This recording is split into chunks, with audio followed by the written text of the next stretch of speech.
पुंडलीकवरदे हरिविठ्ठल श्री ज्ञानदेव गोपालकृष्ण भगवान माऊली ज्ञानेश्वर महाराज जगद्गुरु तुकाराम महाराज की जय। श्री मारुतीराय महाराज की जय।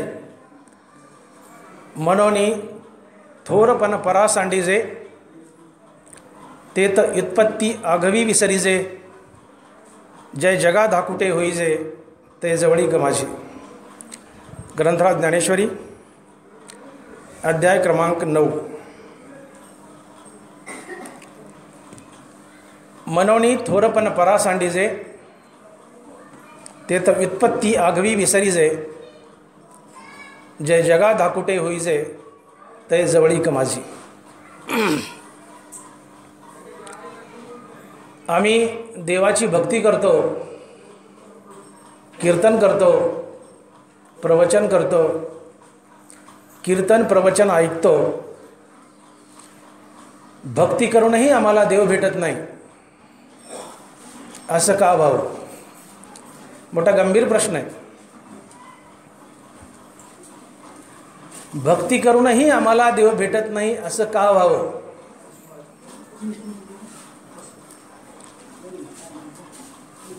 तुकोबाराय आणि निळोबाराय या गुरु शिष्याच्या जोडीनंतर भगवंतानं बहुतेक करून कुणाला भेट दिल्याचं आढळून येत नाही। तुकोबाराय सदेह वैकुंठाला गेले, निळोबारायला न भेटता। त्यावेळेस निळोबारायाने धरणं धरलं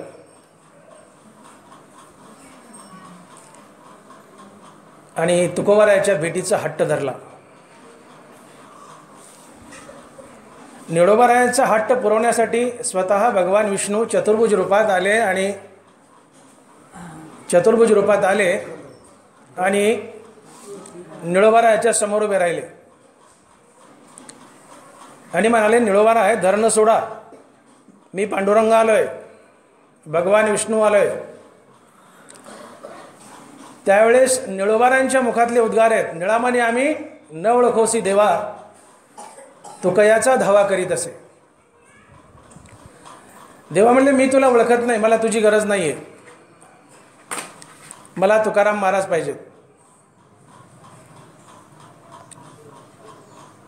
यावरून हे सिद्ध होतं की निळोबारायाला भगवंतानं अर्थात महाविष्णूनं पांडुरंगानं भेट दिली होती। यानंतर पांडुरंगानं अर्थात भगवान विष्णूनं कुणाला भेट दिल्याचं आढळून येत नाही। बहुतेक निळोबाराय हे शेवटचे संत की ज्यांना पांडुरंगानं भेट दिली। कबीरानं पुढं चालावं आणि पांडुरंगानं लंडासारखं मागं पळावं आणि आवाज देवा, ए कबीरा थांब, मी पांडुरंग आलोय। कबीरा मन निर्मल भयो जैसे गंगा नीर, पीछे पीछे हरी फिरे कहत कबीर कबीर। कबीरानं पुढं चालावं आणि पांडुरंगानं लंडासारखं मागं पळावं। कबीरा थांब, मी देव आलोय, पांडुरंग आलोय। कबीरानं म्हणावं, देवा या दमानी, मला चादरी विणायच्यात, या मागून दमानी। कबीरानं पुढं जावं आणि देवाने लंडासारखं बळच मागं पळावं। नामयाच्या मागे हिंडे केशराज, लागावया रज चरणीचे।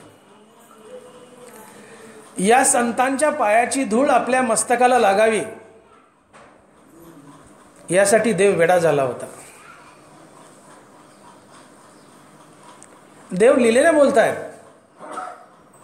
की संतांच्या पायधुळीने मी माझं भाग्य घडवतो। संतांची पायधूळ मी माझ्या कपाळाला लावतो, मस्तकाला लावतो आणि त्याने मी माझं भाग्य घडवतो, लिहिलेले बोलतायत। देवाच्या पायधुळीने जगाचं भाग्य घडतं, पण देव लिहिलेने बोलतात की संतांच्या पायधुळीने माझं भाग्य घडतं।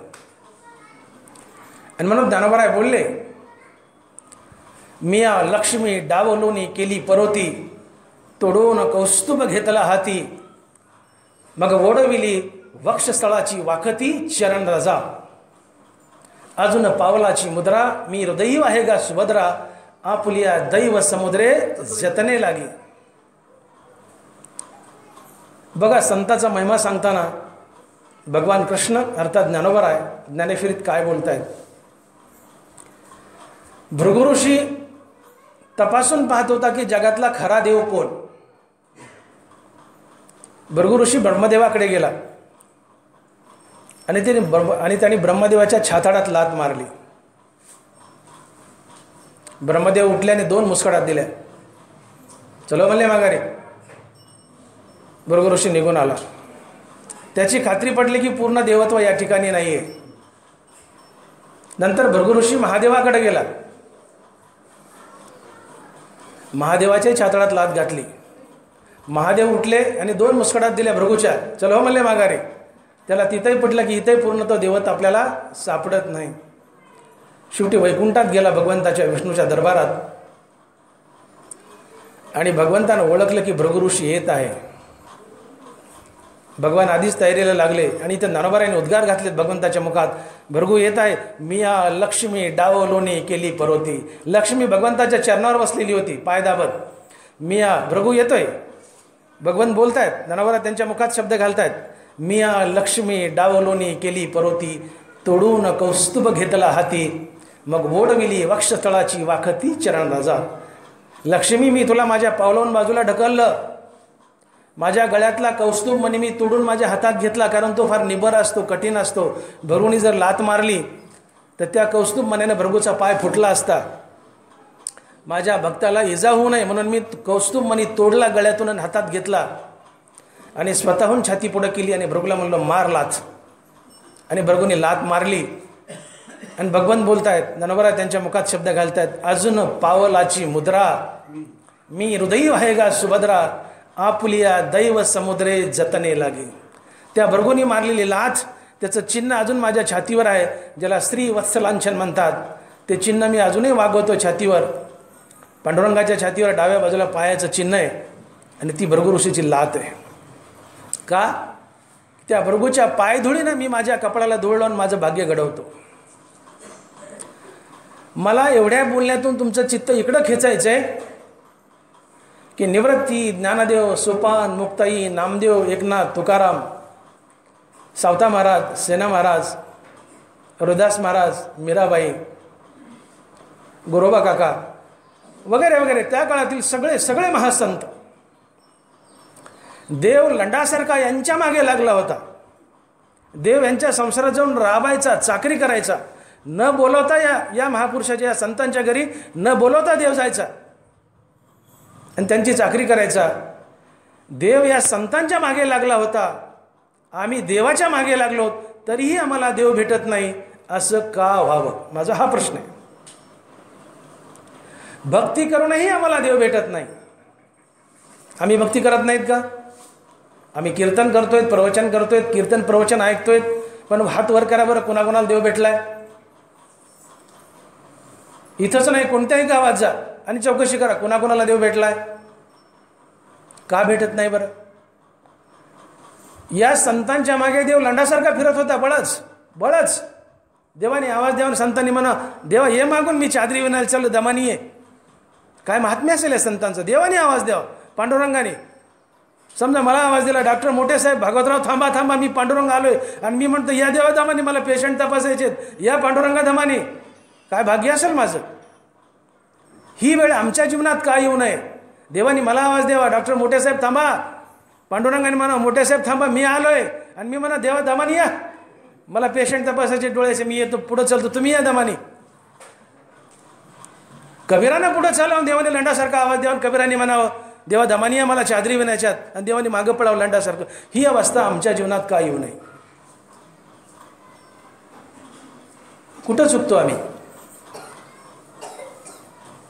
देव संतांच्या मागे स्वतःहून फिरत होता, आम्ही देवाच्या मागे फिरतो तरीही आम्हाला देव भेटत नाही. असं का व्हावं? याचं कारण सगळे आपले आपले मोबाईल बंद करा. याचं कारण गीता ज्ञानेश्वरी ज्याप्रमाणे भक्ती करायला सांगते त्याप्रमाणे आम्ही भक्ती करत नाहीत. आम्ही आमच्या मनानं भक्ती करतो आणि चुकतो. गीता ज्ञानेश्वरी ज्याप्रमाणे भक्ती करायला सांगते त्याप्रमाणे आम्ही भक्ती करत नाहीत, आणि म्हणून भक्ती करूनही आम्हाला देव भेटत नाही. गीता ज्ञानेश्वरी कशा प्रकारे भक्ती करायला सांगते हे आपण पुढे पाहूया. तत्पूर्वी आम्ही आमच्या मनानं भक्ती करतो आणि चुकतो, ते कशा प्रकारे चुकतो यावर थोडासा प्रकाश टाकूया. आम्ही आमच्या मनानं भक्ती करतो आणि चुकतो, ते कसं चुकतो यावर प्रकाश टाकूया. आणि नंतर गीता ज्ञानेश्वरी कशा प्रकारे भक्ती करायला सांगते की ज्याने आम्हाला देव भेटेल आणि आज देवाची तुमची मी भेट घालेल आणि मगच परत जाईल. आम्ही आमच्या मनानं भक्ती करतो आणि चुकतो. आम्ही तपाच्या बळावर देवाला प्राप्त करण्याचा दुबळा प्रयत्न करतो. आम्ही आमच्या पैशाच्या बळावर देवाला प्राप्त करण्याचा दुबळा प्रयत्न करतो. आम्ही यज्ञानं, दानानं, योगानं, बुद्धिचातुर्यानं, ज्ञानानं, मी फार मोठा कीर्तनकार, मी फार मोठा प्रवचनकार, मी फार मोठा टाळकरी, मला चाल चांगली म्हणता येते, या गुणांना देवाला प्राप्त करण्याचा प्रयत्न करतो आणि नेमकं इथंच चुकतो. हे करू नका असं मला म्हणायचं नाही आहे, पण यानं देव प्राप्त होत नाही. तो कशानं प्राप्त होतो हेच आपल्याला पुढे बघायचं आहे. आम्ही चुकतो कुठं मला सांगा. आम्ही तपानं देवाला प्राप्त करण्याचा प्रयत्न करतो. ज्ञानोबा ज्ञानेश्वरीत बोलले की तपस्व्याचा विचार केला तर या जगात भगवान शंकरा एवढा दुसरा तपस्वी कोणी आहे का. ज्ञानोबा बोलतात, करिता तापसाची कडसनी कवनो जवळू ठेवेजेल शुळपाणी तोही अभिमान सांडोनी पायवनी माताव आहे. तपस्व्याचा विचार केला तर या जगात भगवान शंकराच्या तोडीचा एकही तपस्वी नाहीये. ज्ञानोबा बोलले 11व्या अध्यायात गीतेच्या अर्जुनाला जे भगवंतानं विराट रूप दाखवलं, विश्वरूप दाखवलं, अर्जुनाला फुकट दाखवलं. फुकट जे अर्जुनाला 11व्या अध्यायात विश्वरूप दर्शन दिलं, ते विश्वरूप पाहण्यासाठी अजून भगवान शंकर तरसत आहेत. भगवान शंकराला ते विश्वरूप पाहायला मिळालं नाही. ज्ञानोबा सांगतात, हे विश्वात्मक रूपडे जे दाविले आम्ही तुझ पुढे ते शंभूही न जोडे तपे करिता. ज्ञानोबाची उई आहे का. हे विश्वात्मक रूपडे जे दाविले आम्ही तुझ पुढे ते शंभूही न जोडे तपे करिता. ते शंभूही न जोडे तपे करिता. अर्जुना, तुला मी 11 अध्यायात जे विश्वात्मक रूप दाखवलं ते अद्यापही भगवान शंकराला पाहता आलं नाही. आणि म्हणून भगवान शंकराने चंग बांधला की मी तपश्चर्या करील आणि माझ्या तपस्येच्या बळावर भगवंता तुमचं विश्वात्मक रूप पाहिल. आणि भगवान शंकर तपस्याला बसले. ये मार्गीचा कापडी महेशू वाजोनी. कापडी म्हणजे यात्रेकरू. भगवान शंकर या मार्गावरील अद्यापही यात्रेकरू आहेत, वाटसरू आहेत. कोणत्या की जे अर्जुनाने फुकटात विश्वरूप पाहिलं ते पाहायला मिळावं म्हणून तपश्चर्या करतायत. देव म्हणले नाही पाहता यायचं. भगवान शंकर भगवान विष्णूकडे गेले, म्हणले देवा एवढी तपस्या करून मला तुमचं विश्वरूप पाहता येत नाही का. ज्ञानोबा बोलतायत की करिता तापसाची कडसनी कवनो जवळू ठेवेजेल शुळपाणी तोही अभिमान सांडोनी पायवनी माताव आहे. भगवान शंकराला अभिमान झाला की माझ्या एवढ्या तपस्वी जगात नाहीये आणि या तपाच्या बळावर मी भगवान विष्णूचं विश्वात्मक रूप पाहिल. देव म्हणले पाहता येणार नाही. नंतर भगवान शंकराच्या लक्षात आलं की आपल्याला अभिमान झाला आहे तपाचा. तो अभिमान टाकला. तोही अभिमान सांडोनी पायवनी माताव आहे. भगवान शंकर भगवान विष्णूला शरण गेले आणि भगवान विष्णूच्या पायात वाहणारं पाणी, पायात वाहणारी गंगा आपल्या माथ्यावर घेतली आणि देवाची माफी मागितली. तोही पायवनी माताव आहे. अभिमान सांडोनी पायवनी माताव आहे. वनी म्हणजे पाणी, पायातलं पाणी. भगवान विष्णूच्या पायातून निघालेलं पाणी म्हणजे गंगा. ते पायातलं पाणी अर्थात गंगा भगवान शंकरांनी आपल्या मस्तकावर धारण केली आणि भगवंताची माफी मागितली. मला हे सांगायचे की जगात भगवान शंकर एवढा तपस्वी कुणी झाला नाही, होणार नाहीये. भगवान शंकराला आपल्या तपाच्या बळावर देवाला विकत घेता आलं नाही, भगवान विष्णूला विकत घेता आलं नाही. तुमचं आमचं तप किती हो भगवान शंकरापुढे छटाकात पा. तुमचं आमचं तप कोणत्या गावाला जावं? हां, पण तपाच्या मी काय बोलते की आम्ही चुकीच्या मार्गाने कसे जातो भगवंताला प्राप्त करायला. म्हणून तपानं मी देवाला प्राप्त करील हा दुबळा प्रयत्न आहे. जे भगवान शंकराला जमलं नाही ते तुम्हा आम्हाला काय जमावं. शिवाय तपाच्या मार्गाने जात असताना नाना प्रकारची संकट आडवी येतात आणि त्या साधकाची बुद्धी भ्रष्ट होते. ज्ञानोबा बोलले, तपे बळे बुद्धी, तप बळे रिद्धी, पातळीया भ्रंशी बुद्धी, मग तया ते विरक्तता सिद्धी आठवेना.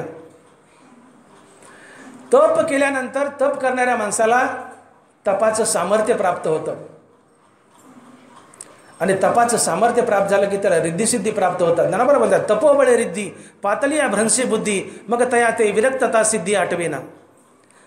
तप केल्यानंतर एक महत्त्वाची सिद्धी प्राप्त करायची असते जिचं नाव आहे विरक्तता सिद्धी, वैराग्य, की ज्या वैराग्यानं देव भेटतो. ती विरक्तता सिद्धी तपाने भेटते. पण तपाचं सामर्थ्य लाभलं की या तपस्व्याची बुद्धी भ्रष्ट होते. ज्ञानोबा बोलतात, तपोबळे रिद्धी पातळीया भ्रंशी बुद्धी, तपस्व्याची बुद्धी भ्रष्ट होते का?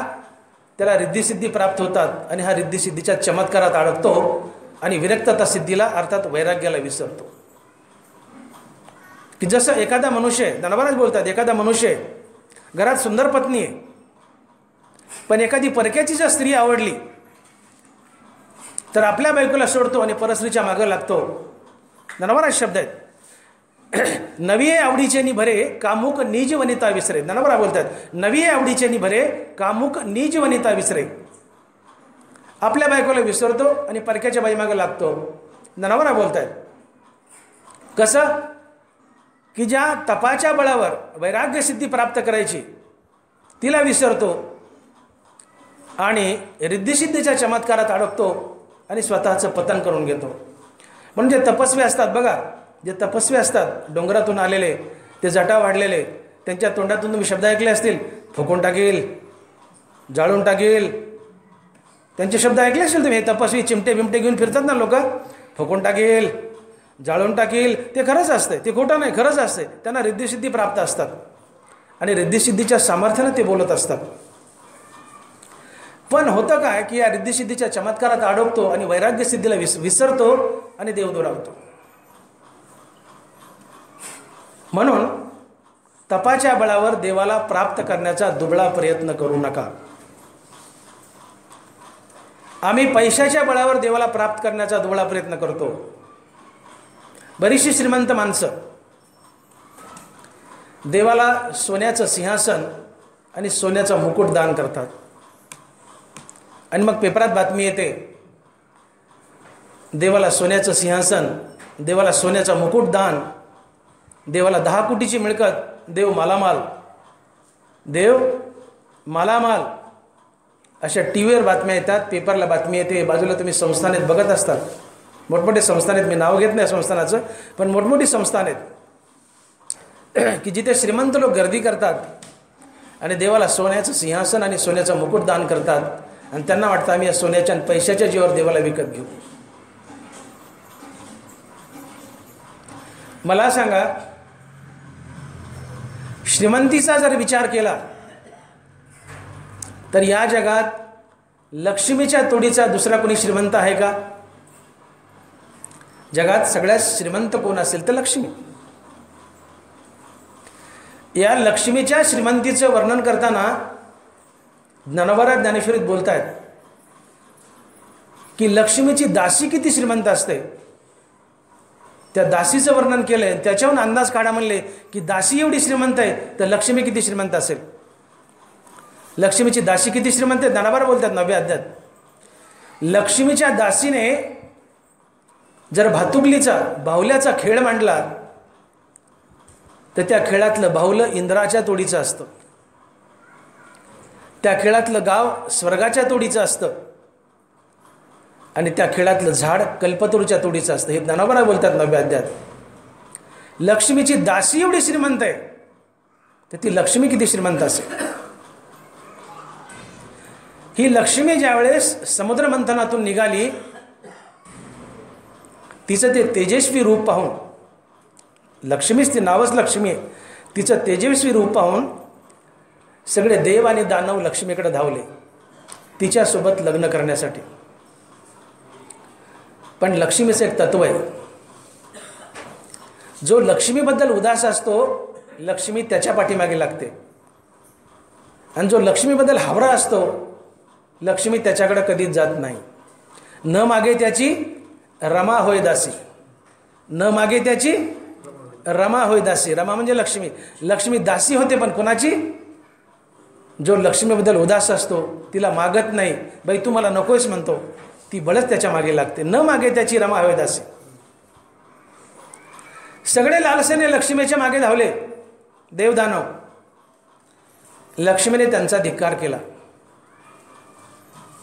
कारण तिच्या मागे धावणाऱ्याच्या जवळ ती जात नाही, आणि जो तिच्याबद्दल उदास आहे त्याच्याकडे स्वतःहून जाते. यावेळेस शेषावर पोहडलेली भगवान विष्णूची मूर्ती तिला दिसली, आणि ही लक्ष्मी भगवान विष्णूकडे गेली, कारण ते लक्ष्मीबद्दल उदास होते, ते तिला मागत नव्हते. न मागे त्याची रमा होय दासी. उदास अवस्थेत पडलेले भगवान विष्णू शेषावर, लक्ष्मी जाऊन देवाच्या समोर उभी राहिली आणि देवाला हात जोडले आणि देवाच्या चरणावर मस्तक ठेवू लागली. देवानं पाय काढून घेतले आणि तोंड फिरवलं. लक्ष्मी पुन्हा समोर गेली, देव पुन्हा फिरले, लक्ष्मी पुन्हा समोर गेली, देव पुन्हा फिरले, लक्ष्मी पुन्हा समोर गेली, देव चारी दिशेत फिरले, लक्ष्मी चारी दिशेत जात राहिली. लक्ष्मीच्या लक्षात येणं की देव माझा स्वीकार का करत नाही. थोडा विचार केला, तिच्या ध्यानात आलं की मला माझ्या श्रीमंतीचा गर्व झाला आहे, आणि मी माझ्या श्रीमंतीच्या बळावर देवाला विकत घ्यायला चालले, आणि म्हणून देव माझा स्वीकार करत नाहीत. आणि मग ज्ञानोबा बोलतायत, मग सर्वस्वे करुणी सेवा, अभिमान सांडोनी पांडवा, पाय धुवाव याची दैवा पात्र झाली. पाय धुवायच्या दैवा पात्र झाली. कधी? अभिमान सांडोनी पांडवा. तिला गर्व झाला की माझ्यासारखी श्रीमंतबाई जगात नाही, माझ्या इतक्या बोरमाळा आणि घागरमाळा कोणालाच नाहीत. ती लक्ष्मी सोनच. तिला वाटलं चप्पल हार, पोहे हार, बोरमाळा, घागरमाळा माझ्या एकटीजवळच आहेत, माझ्यासारखी जगात दुसरी श्रीमंतबाई नाही. देव म्हणले तुझ्या घागरमाळा आणि बोरमाळा तुलाच राहू दे, सरक म्हणले माघारी. तुला अभिमान झालाय ना, तू सरक म्हणले माघारी. देवानं स्वीकार नाही केला. या सगळ्या सामर्थ्याचा, श्रीमंतीचा अभिमान टाकला तेव्हा पाय धुवाव याच्या दैवा पात्र झाली. अभिमान टाकला श्रीमंतीचा तेव्हा कुठं जागा मिळाली? चरणात. फक्त चरणात पाय दाब म्हणले, तुझा अधिकार गुडघ्याच्या खाली, फक्त पाय दाब म्हणले, वर येऊ नको. काय जागा दिली? पाय. एवढी लक्ष्मी जगात सगळ्यात श्रीमंत, तिचा धिक्कार केला, श्रीमंतीचा गर्व टाकला तेव्हा जागा दिली. ती कुठं पायात? चल दाब म्हणले, पायनात सरक बाजूला, तुझी मला गरज नाही. पाय धुवा याच्या दैवा पात्र झाली. इथे ज्ञानोबा बोलतायत, अरे बाबानो, जिथं भगवान शंभूचं तप कमी पडतं, लक्ष्मीची श्रीमंती कमी पडते, ते तर प्राकृत येर हेंदरे किवी जाणवलं आहे. लक्ष्मीचे थोरपण न सरे, शंभूचे तपही न पुरे, ते तर प्राकृत येर हेंदरे किवी जाणवलं आहे. अरे हेंद्र्यानो म्हणले, आमच्याकडे बोट केले ज्ञानोबाराने, आमच्याकडे बोट केलं. अरे म्हणले हेंद्र्यानो, अरे वाकडानो, जिथं शंभूचं तप भगवान विष्णूला विकत घेऊ शकलं नाही, जिथं लक्ष्मीची श्रीमंती देवाला विकत घेऊ शकली नाही, तिथं तुमचं आमचं तप श्रीमंती कोणत्या गावाला जावा? आणि पैशाच्या जीवावर आणि तपाच्या जीवावर देवाला विकत घ्यायला निघले. अरे सूर्यापुढं चंद्र फिका पडतो, तिथं काजव्याने कशाला दिमाग दाखवावा? तसं देवापुढं शंभू आणि लक्ष्मी यांची श्रीमंतांनी तप कमी पडतं, तिथं तुम्ही आम्ही माणसांनी, सामान्य माणसांनी आपल्या तपाची आणि श्रीमंताची कशाला दिमाग दाखवावा? हे प्राकृत हेंदरे किवी जाणवलं आहे. लक्ष्मीचे थोरपण न सरे, शंभूचे तपही न पुरे, ते तर प्राकृत येर हेंदरे किवी जाणवलं आहे. अरे हेंद्र्यानं म्हणलो, तुम्ही चुकीच्या मार्गाने चाललाय. शंभू कमी पडले तपावर मला जिंकायला, शंभूचे तपही न पुरे. लक्ष्मी पण कमी पडली पैशावर मला जिंकायला, लक्ष्मीचे थोरपण न सरे. अरे तुम्ही काय म्हणले? हेंद्रे मला घेता म्हणले, ते तर येर प्राकृत हेंदरे किवी जाणवलं आहे. तुम्ही चुकीच्या मार्गाने जाऊ नको म्हणलं, आम्हाला हेंद्र म्हटले. आपण भांडणात म्हणतो का, हे हेंद्र्या, हां, हेंद्र्या म्हणजे गलीचे शब्द आहे. अरे हेंद्रानं म्हणले तुम्ही काय विकत घेता मला पैशावर आणि तपावर? जिथं लक्ष्मी आणि शंभू पुरले नाही मला तपावर पैशावर विकत घ्यायला, तुम्ही काय विकत घेता म्हणले मला. आणि खरं पाहिलं तर या लक्ष्मीच्या पुढं आपली श्रीमंती तरी किती हो? छटाकात पा 5 एकर ऊस काय आपल्यापाशी, ते बी बोरठिक्याच्या बाजूला हे शिंदपणा चालली म्हणून. आमच्याकडे तर ऊसच नाही, टिपरू पाहायला मिळत नाही. हे एवढा तुमचा चूळ एवढाच पाण्याचा आहे म्हणून हां, बाकी ऊसच पाहायला मिळत नाही कुठं. काय श्रीमंती आमची? 5-10 एकर ऊस, 10-5 लाख रुपये, 10-5 कोटी रुपये. आणि ते तरी इमानदारीचे कुठे? ते भ्रष्टाचाराने लबाडीने घरात आणलेले, ते तरी इमानदारीचे कुठे? आणि लबाडीच्या पैशावर आम्ही देव विकत घ्यायला जातो. देवाला सोन्याचं सिंहासन, देवाला सोन्याचा मुकुट, देव मालामाल, देव मालामाल. आम्ही देवाचंच घेतो आणि देवाला लावतो. जगातील सगळी श्रीमंती आणि वैभव देवाचं आहे, आमचं काही नाही. एक गोष्ट लक्षात ठेवा, या पृथ्वीवर जेवढ्या काही साधन सामग्री आहेत त्यांचा आम्ही वापर करू शकतो, त्या आम्ही पैदाही केल्या नाही आणि आम्हाला आमच्या सोबतही नेता येत नाहीत. फक्त त्यांचा वापर करता येतो, त्या सोबत नेता येत नाहीत. का? कारण त्या देवाच्या आहेत. देवानं सांगितलं मी पैदा केलेल्या वस्तूचा वापर करा, जगा, पण जाताना ठेवून जा, तुम्हाला सोबत नेता येणार नाही. सर्वत्र वैभव ईश्वराचे, अनुमात्र नाही बा जीवाचे, उघडेची यावे उघडेची जावे. निमित्ताचा धनी केला असे प्राणी, माझे माझे म्हणून व्यर्थ गेला. आम्ही आमच्या धनाचे निमित्ताचे मालक आहोत, तात्पुरते वॉचमन आहोत. बाप वॉचमन की करतो धन सांभाळायला, बाप मेला पोरगं वॉचमन म्हणून येतं, पोरगं मेलं नातू वॉचमन म्हणून येतो, नातू वॉचमन म्हणून येतो. वॉचमन बदलतात, संपत्ती जाग्यावरच राहते. का? ती देवाची आहे. संपत्ती जाग्यावरच राहते. का? ती देवाची आहे. सर्वत्र वैभव ईश्वराचे, अनुमात्र नाही बा जीवाचे, उघडेची यावे उघडेची जावे. निमित्ताचा धनी ते आमचं देवाचंच घेऊन, म्हणे आपल्याकडं देवीचं घ्यायचं आणि देवीला लावायचं, तसं देवाचंच घ्यायचं. हा पैसा आदला, हे सगळं जे आहे हे सगळं देवाचं आहे, आमचं नाही. फक्त वापरायला दिलं आहे, आम्हाला वॉचमनकी करायची आहे. देव म्हणतो माझंच घेतो मलाच लावतो का? ते माझं आहे, माझं घेऊन मला कशाला देतो? तो निमित्ताचा धनी आहेस, त्याला मी बळबळ नाही म्हणले. पैसा देतो मला, पैसा तर माझाच आहे म्हणले, तू मला काय देतो म्हणले? तू फक्त निमित्ताचा धनी आहे, तुला सांभाळायला वॉचमन म्हणून मी ठेवलं आहे. चुकीच्या मार्गाने जातो आम्ही, पैशाच्या बळावर देवाला प्राप्त करण्याचा दुबळा प्रयत्न करतो. देवाला भगवान म्हणतात. भगवान जो 6 भागात विभागला आहे तो भगवान. ज्याच्या अंगावर 6 भाग आहेत, 6 वाण आहेत, तो भगवान. भगवंताला भगवान म्हणतात का? जो 6 भागात विभागला आहे म्हणून तो भगवान. ऐका, यशश्री अवदार्य, ज्ञान वैराग्य ऐश्वर्य हे 6 गुणवर्य वस्तीज आहेत, म्हणून तो भगवंतो जो निसंगाचा सांगातो. देव सांगातोय पण कुणाचा? निसंगाचा. म्हणून तो भगवंतो, तो भगवंत आहे का? म्हणून तो भगवंतो. त्याच्या अंगावर 6 गुण आहेत, तो भगवंत आहे, पण सांगाती कुणाचा? निसंगाचा. म्हणून तो भगवंतो जो निसंगाचा सांगातो. देव मित्र आहे, सांगाती आहे, पण कुणाचा? निसंगाचा, अर्थात विरक्त पुरुषाचा, वैराग्यवान पुरुषाचा, अर्थात वैराग्यानं देव भेटतो. एका देवाच्या नामाशिवाय कशाची आवड शिल्लक न राहणे म्हणजे वैराग्य. आणि अशा वैराग्यवान पुरुषाचा देव मित्र असतो, देव त्याच्या सोबत चालतो, जो निसंगाचा सांगाती. तो 6 भागात विभागला आहे, 6 भागाचा वाण आहे त्याच्या अंगावर, म्हणून तो भगवान आहे. हां, यश श्री, त्याच्यापाशी यश आहे. देव जिथं उभा राहील, जिथं उभा राहील तिथं यशच यश. देव जिथं उभा राहील तिथं यश. देव जिथं उभा राहील तिथं श्री आहे, लक्ष्मी आहे. देव जिथं उभा राहील तिथं अवधारी आहे. देव जिथं उभा राहील तिथं ज्ञान आहे. देव जिथं उभा राहील तिथं वैराग्य आहे. देव जिथं उभा राहील तिथं ऐश्वर्य आहे. षडगुण संपन्न, 6 गुणांनी नटलाय आणि म्हणून तो भगवान आहे. आणि मग ज्या संपत्ती ज्या देवाची आहे त्या देवाचीच आम्ही संपत्ती घेतो आणि देवाला प्राप्त करण्याचा दुबळा प्रयत्न करतो. म्हणून ज्ञानोबांनी सावध केलं की बाबा, पैशाच्या जीवावर देवाला प्राप्त करण्याचा दुबळा प्रयत्न करू नका, तपाच्या बळावर देवाला प्राप्त करण्याचा दुबळा प्रयत्न करू नका, चुकीच्या मार्गाने जाऊ नका, यांनी देव भेटणार नाही. बरेचसे लोक यज्ञाच्या बळावर देवाला प्राप्त करण्याचा प्रयत्न करतात. नाथ महाराजांनी एका टोल्यात फडशा पाडला, कोटी कोटी यज्ञ नित्य ज्याचा नेम, एक राम नाम जपता घडे, एक हरिनाम जपता घडे.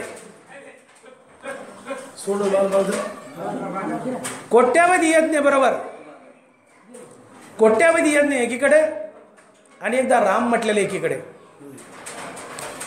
कोटी कोटी यज्ञाने जे पुण्य मिळतं ते पुण्य एकदा राम म्हटल्याने मिळतं. कोटी कोटी यज्ञ नित्य ज्याचा नेम, एक हरिनाम जपता घडे. कोट्यावधी यज्ञाचं जे पुण्य मिळतं तेवढं पुण्य एका रामनामानं मिळतं. म्हणून यज्ञाच्या मार्गाने मला प्राप्त करण्याचा प्रयत्न करू नका, चुकीच्या मार्गाने जाऊ नका. बरेचसे लोक दानाच्या मार्गाने मला प्राप्त करण्याचा प्रयत्न करतात. दान, मला सांगा, जगात सगळ्यात महादानी जर कोण असेल तर तो होता कर्ण. एक दधीची ऋषी ज्याने इंद्राला आपल्या अस्थी दान केल्या, आणि दुसरा कर्ण.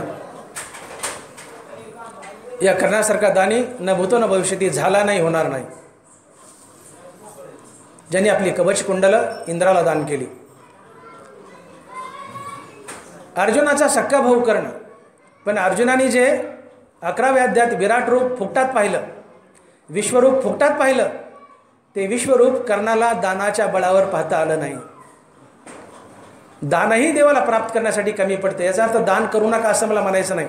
दान जरूर करा, टोपल्यानं करा, पण मी दानाच्या बळावर देवाला प्राप्त करील हा दुबळा प्रयत्न. चुकीच्या मार्गाने जाऊ नका.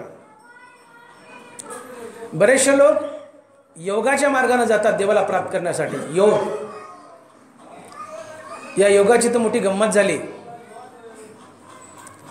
सकाळी झोपेतून उठायचं आणि पारुषांगानंच एक नाकपुडी दाबायची, हवा वाढायची, दुसरी नाकपुडी दाबायची, हवा सोडायची, म्हणले झाला योग.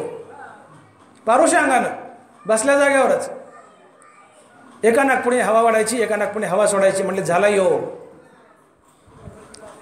योग हा एकेकाळी भगवत प्राप्तीचं प्रमुख साधन होतं. पण या योग गुरूंनी या योगाला व्यायामात बदललं. व्यायामात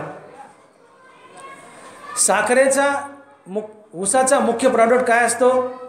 साखर. तुम्ही ऊसावाले माणसं आहेत, ऊस कारखान्याला दिला, ऊसापासून काय बनतं? साखर. ऊसाचा मुख्य प्रॉडक्ट साखर आणि बाय प्रॉडक्ट दारू. ऊसाच्या मळीपासून काय बनतं? नंबर 1ला काय बनतं? साखर. नंबर 2ला दारू. ऊसाचा मुख्य प्रॉडक्ट साखर आणि बाय प्रॉडक्ट दारू असते. तसं योगाचा मुख्य प्रॉडक्ट भगवंताची प्राप्ती आणि बाय प्रॉडक्ट व्यायाम असतो. पण या योग गुरूंनी भगवंताची प्राप्ती सोडून दिली आणि हा योग फक्त व्यायामासाठीच वापरला आणि चुकीच्या दिशेने गेले. एकेकाळी योग हा भगवत प्राप्तीचं सर्वात मोठं साधन होतं, ज्याला आम्ही अष्टांग योग म्हणतो. ज्ञानोबा बोलले अष्टांग योगे न शिनीजे, यमनियम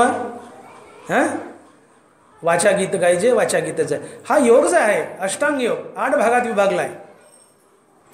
यम, नियम, आसन, प्राणायाम, प्रत्याहार, ध्यान, धारणा आणि समाधी.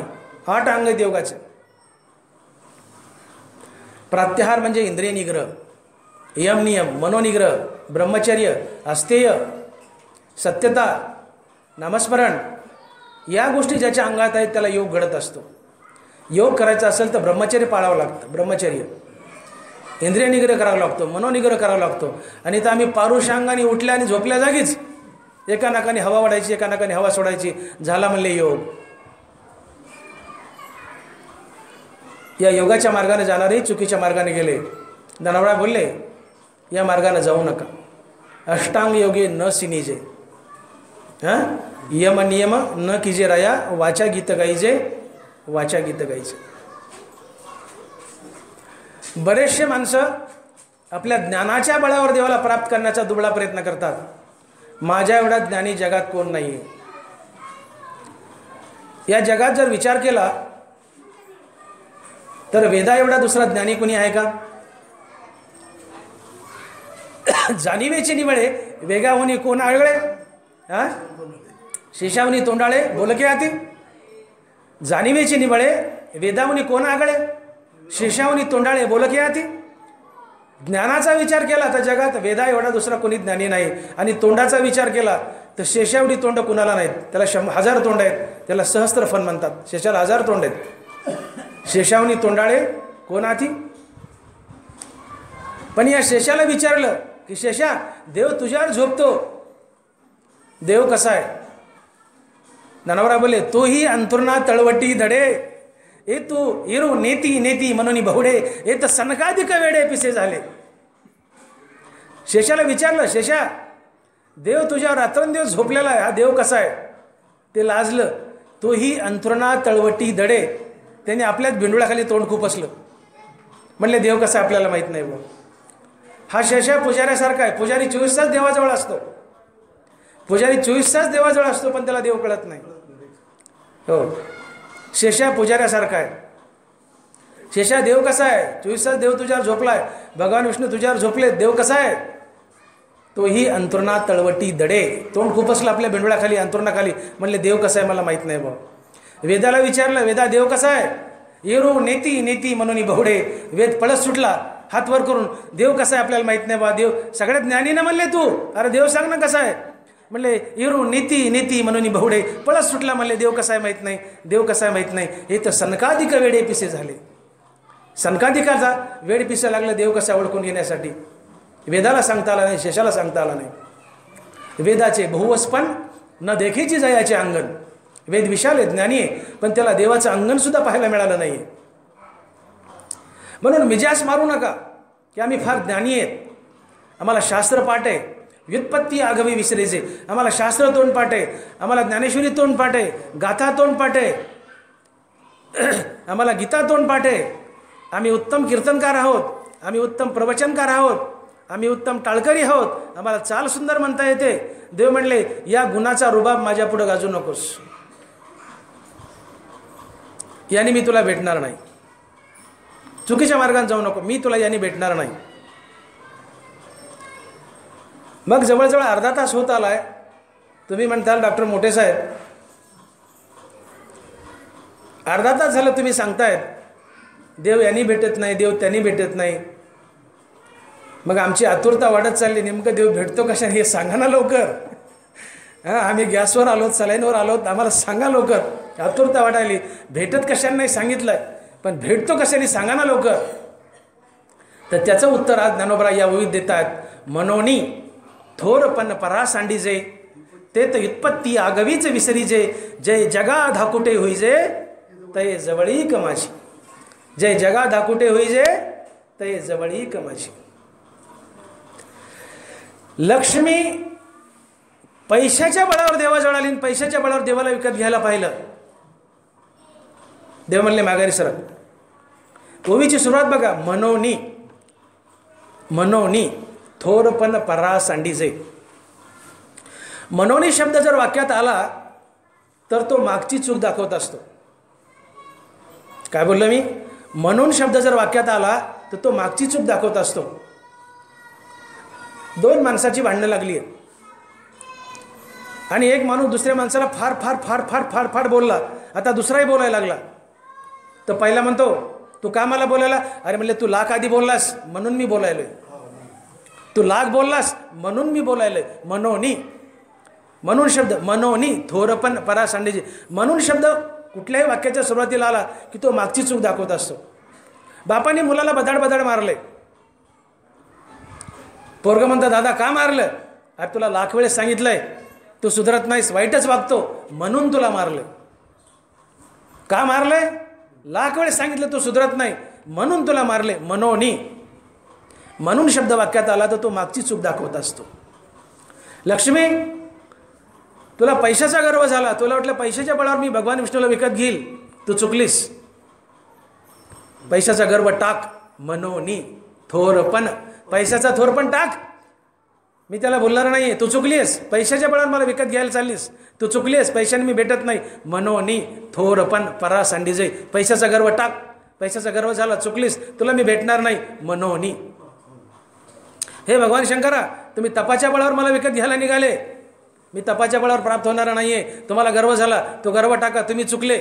मनोनी, मनोनी. कोणी पैशाच्या बळावर, कोणी तपाच्या बळावर, कोणी जपाच्या बळावर, कोणी ज्ञानाच्या बळावर, कोणी यज्ञाच्या, कोणी योगाच्या, कोणी दानाच्या, कोणी श्रीमंतीच्या, कोणी बुद्धिचातुर्याच्या. मला शास्त्र पाठ आहे, ज्ञानेश्वरी पाठ आहे, गीता पाठ आहे, उत्तम कीर्तनकार आहे, उत्तम प्रवचनकार आहे, मी सुंदर टाळकरी आहे, मला सुंदर चाल म्हणता येते. याच्या बळावर जर मला तुम्ही प्राप्त करायला निघाले तर देव म्हणतात या सर्व नमूद केलेल्या गोष्टीची माझ्या नजरेत गवताच्या काडी इतकी सुद्धा किंमत नाही आहे. गवताच्या काडी इतकी सुद्धा किंमत नाही. दानवराय बोलले यज्ञ दानादी किरीटी का तपे है न हुटहुटी ते त्रणायकासाठी न सरे येत. यज्ञ दानादी किरीटी का तपे है न हुटहुटी ते त्रणायकासाठी न सरे येत.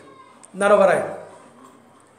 मी जपी आहे, तपी आहे, याज्ञिक आहे, श्रीमंत आहे, योगी आहे, दानी आहे, सुंदर कीर्तनकार आहे, प्रवचनकार आहे, मला शास्त्र तोंडपाठ आहे. या गोष्टीचं भूषण घेऊन जर तुम्ही माझ्याकडे आले आणि या गोष्टींचा जर मला प्राप्त करण्याचा प्रयत्न केला तर देव म्हणतात या गोष्टीची माझ्या नजरेत वाळलेल्या गवताच्या काडी इतकी सुद्धा किंमत नाहीये. ते त्रणायकासाठी न सरे येत. यज्ञदानादी किरीटी का तपे है न हुटवटी. काय हुटवट लावली म्हणले. एखादा मनुष्य जर बोलायला लागला काहीतरी वाचाळ वाचाळ तर माणसं म्हणतात एक काय हुटवट लावली, गपणार आहे तू, काय डोकं उठवलंस, फालतू बोलायला. माणसं काय हुटवट लावली, गप. देव म्हणतात काय हुटवट लावली तुम्ही भक्तांनी काय हुटवट लावली. आम्ही जपी आहेत, आम्ही तपी आहेत, आम्ही श्रीमंत आहेत, आम्ही ज्ञानी आहेत, योगी आहेत, आम्हाला चाल म्हणता येते, आम्ही टाळकरी आहेत, आम्ही उत्तम कीर्तनकार आहोत, प्रवचनकार आहोत, शास्त्र पाठ आहे, ज्ञानेश्वरी पाठ आहे, गीता पाठ आहे, गाथा पाठ आहे. देव म्हणतात काय हुटवट लावलीस, गप. या गोष्टीची माझ्या नजरेत गवताच्या काडी इतकी सुद्धा किंमत नाहीये. मी तुम्हाला यांनी भेटणार नाही. मग भेटलच कशाने तर देव बोलतायत किंवा ज्ञानावराय बोलतायत जय जगा धाकुटे होईजे ते जवळी कमाशी. म्हणून थोरपण परा सांडीजे येत उत्पत्ती आगवीच विसरीजे जय जगा धाकुटे होईजे ते जवळी कमाशी. जय जगा धाकुटे होईजे ते जवळ एक माझी. अर्थात जगात देव पहा. जगातील प्रत्येक प्राणी मात्र हा देव समजून त्याच्यासोबत देवतुल्य व्यवहार करा, त्याच्याशी नम्र व्हा, त्याच्यापुढे धाकटं व्हा, लहान व्हा. लहानपण देगा देवा मुंगी साखरेचं राव. त्याच्यापुढे धाकटं व्हा, लहान व्हा. जगात देव पहा. प्रत्येक माणूस हा देव आहे असं समजून त्याच्यासोबत देवतुल्य व्यवहार करा. मी तुम्हाला नक्की सापडेल.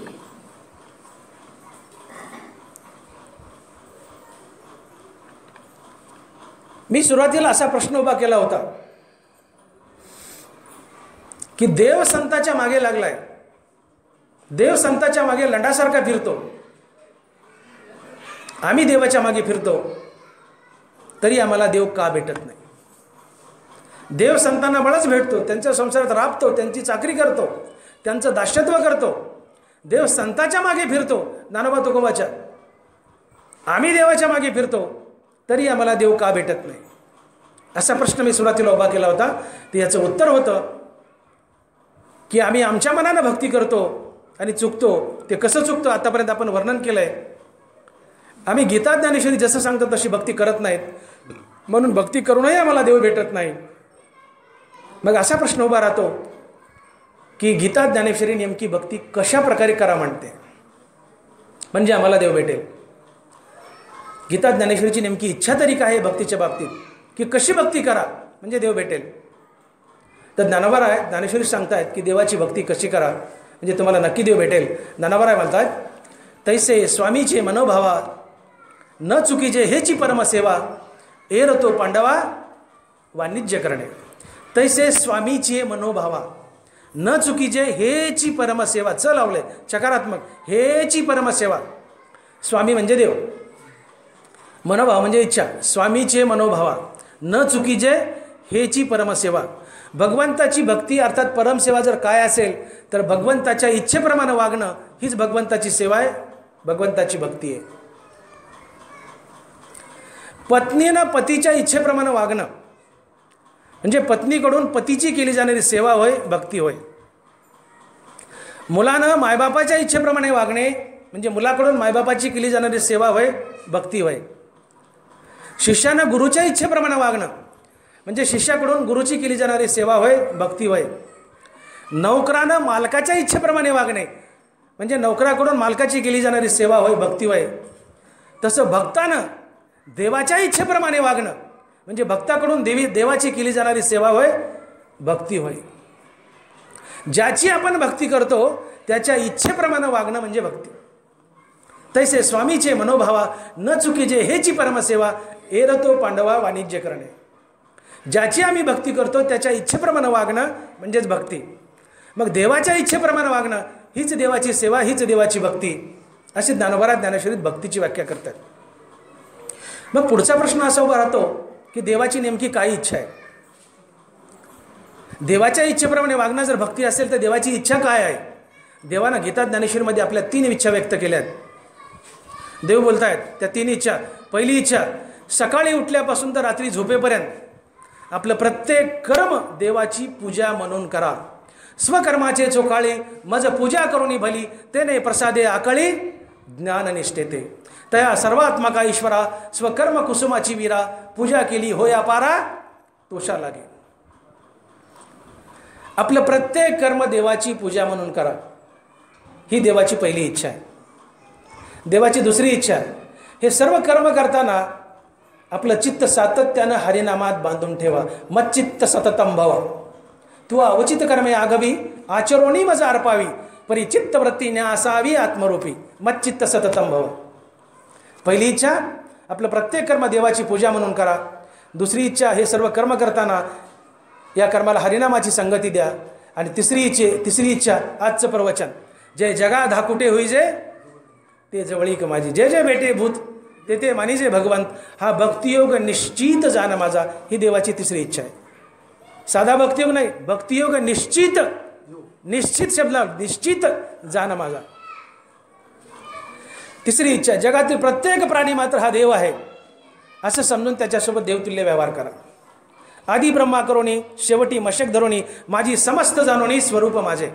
ब्रह्मदेवापासून तर किड्या मुंगीपर्यंत, सजीव निर्जीव, चर अचर, झाडं झुडपं किडा मुंगी, जे जे आहे, जे जे दृष्टी दिसे ते ते हरिरूप. ब्रह्मदेवापासून तर किड्या मुंगीपर्यंत या विश्वातील प्रत्येक गोष्ट हा पांडुरंग आहे असं समजून त्याची शरणागती करा. त्याला देव समजा, देव म्हणून शरण जा आणि त्याच्याशी देवतुल्य व्यवहार करा. ही माझी खरी भक्ती आहे. आणि म्हणून ज्ञानोबा आज बोलतात की जे जगा धाकुटे होईजे ते जवळीक माझी. तुम्ही या 3 इच्छेचं जर पालन केलं तुम्ही निश्चित रूपाने तुम्हाला भेटेल, निश्चित रूपाने तुम्हाला सापडेल. आणि आजचा हे बघा, पहिली इच्छा, आपल्या कर्मानं देवाला बजा. सकाळी उठल्यापासून रात्री झोपेपर्यंत हातून घडणारं प्रत्येक कर्म देवाची पूजा म्हणून करा. हाताचे करणे का पायाचे चालणे ते होय मज कारणे ऐसे करीत. ना बरं, 18 अध्याय. हाताचे करणे का पायाचे चालणे ते होय मज कारणे ऐसे करी. इकडचा तांब्या इकडे करायचा असेल तर देवाच्या सेवेच्या प्रित्यर्थ करा. आपल्या प्रत्येक कर्माचा संबंध देवाशी जोडा. सकाळी माता मावले आपलं घराचं अंगण झाडतात, मनात ही भावना ठेवावी की मी माझं अंगण झाडत नाही, मी पांडुरंगाचं अंगण झाडते. सकाळी तुम्ही लहान मुलाला स्नान घालता, मनात ही भावना ठेवावी मी माझ्या मुलाला स्नान घालत नाही, मी बाळकृष्णाला स्नान घालते. आपल्या क्रियेचा संबंध भगवंताशी जोडा. तुम्ही स्वयंपाक करता, माझा मुलगा आणि नवरा जेवणार आहे अशी भावना ठेवू नका, प्रत्यक्ष नारायण जेवणार आहे ही भावना ठेवा. तुमची चूलही यज्ञ ठरेल, तुमची चूलही यज्ञ ठरेल. मी डॉक्टर आहे, डॉक्टर भागवत मोठे नेत्रतज्ञ, मी डोळ्याचा डॉक्टर आहे, माझ्याकडे तुम्ही पेशंट म्हणून आले, माझ्यासमोर बसले, मी भावनाही ठेवावी मनात की मी प्रत्यक्ष पांडुरंगाला तपासत आहे. मी तुमच्या डोळ्याचं ऑपरेशन करत आहे, मी मनात भावना ठेवा की मी प्रत्यक्ष पांडुरंगाचं ऑपरेशन करत आहे. आपल्या सगळ्या क्रियेचा संबंध भगवंताशी जोडा. प्रत्येक क्रिया भगवंताची पूजा म्हणून करा. तुम्ही कोणाला दानधर्म करतायत, भरनभर दाने वाढतायत, पसाभर मी पांडुरंगाला दान करत आहे ही मनात भावना ठेवा. व्यापाऱ्याकडे येणारा ग्राहक त्याने कृष्णरूप पाहावं. तुम्ही बैलाला वैरणकाडी करता, मी पांडुरंगाला वैरणकाडी करत आहे ही भावना मनात आणा. आपल्या प्रत्येक क्रियेचा संबंध भगवंताशी जोडा. आपलं प्रत्येक कर्म भगवंताची पूजा म्हणून करा. ही भगवंताची इच्छा आहे. पहिली इच्छा, मी तुम्हाला नक्की भेटेल. आपलं कर्म देवाची पूजा म्हणून करावा. तर कर्मेषु भजावा हे जे बोलिलं, आपलं प्रत्येक कर्म देवाची पूजा म्हणून करा. आपल्या प्रत्येक कर्माचा संबंध भगवंताशी जोडा. ही भगवंताची पहिली इच्छा. भगवंताची दुसरी इच्छा, हे सर्व कर्म करताना आणि इतर वेळेस आपलं चित्त सातत्यानं हरिनामात बांधून ठेवा. नित्य सत्य अमित हरिपाठ जासी, लावी मनापिसे गोविंदाचे. नामाचा छंद लागू द्या, सातत्यानं नाम घ्या. आणि तिसरी इच्छा, जगातील प्रत्येक प्राणी मात्र हा देवच आहे असं समजून त्याच्यासोबत देवतुल्य व्यवहार करा. हे समस्त ही श्री वासुदेव ऐसा प्रतिती रसाचा उतला भावो. आणि म्हणून ज्ञानिया माझी राहो, म्हणून भक्ता माझी राहो आणि ज्ञानिया येतोच. जे जे दृष्टी दिसे ते ते हरिरूप. धरीनी सोंगे यानी अवघी पांडुरंगे. या जगातली प्रत्येक वस्तू म्हणजे पांडुरंगानं धरलेलं सोंगे. जगातील प्रत्येक प्राणी मात्र, डोळ्याला दिसणार प्रत्येक रूप भगवंताचं रूप आहे. तो पांडुरंगाच आहे. ते पांडुरंगानं धरलेलं सोंग आहे असं समजून त्याला शरण जा. त्यांच्यापुढे धाकट व्हा, नम्र व्हा. मी तुम्हाला 100% सापडेल, माझी प्राप्ती तुम्हाला होईल. आणि म्हणून भक्तीची व्याख्या करताना ज्ञानोबा सांगतात की ज्याची आम्ही भक्ती करतो त्याच्या इच्छेसारखं वागणं म्हणजे भक्ती होय. आणि भगवंताच्या 3 इच्छा आहेत. कोणत्या? आपली कर्मदेवाची पूजा म्हणून करा. हे कर्म करताना इतर वेळेस सातत्यानं चित्त हरिनामात बांधा. आणि तिसरी इच्छा, जगातील प्रत्येक प्राणी मात्र हा देव आहे असं समजून त्याला शरण जाणे, देवतुल्य व्यवहार करा. ही देवाची इच्छा. तुम्ही असं वागावं, असे वागले तर माझी निश्चित रूपात तुम्हाला प्राप्ती होईल. हे देवानं शपथ घेऊन ज्ञानेश्वरी सांगितलंय.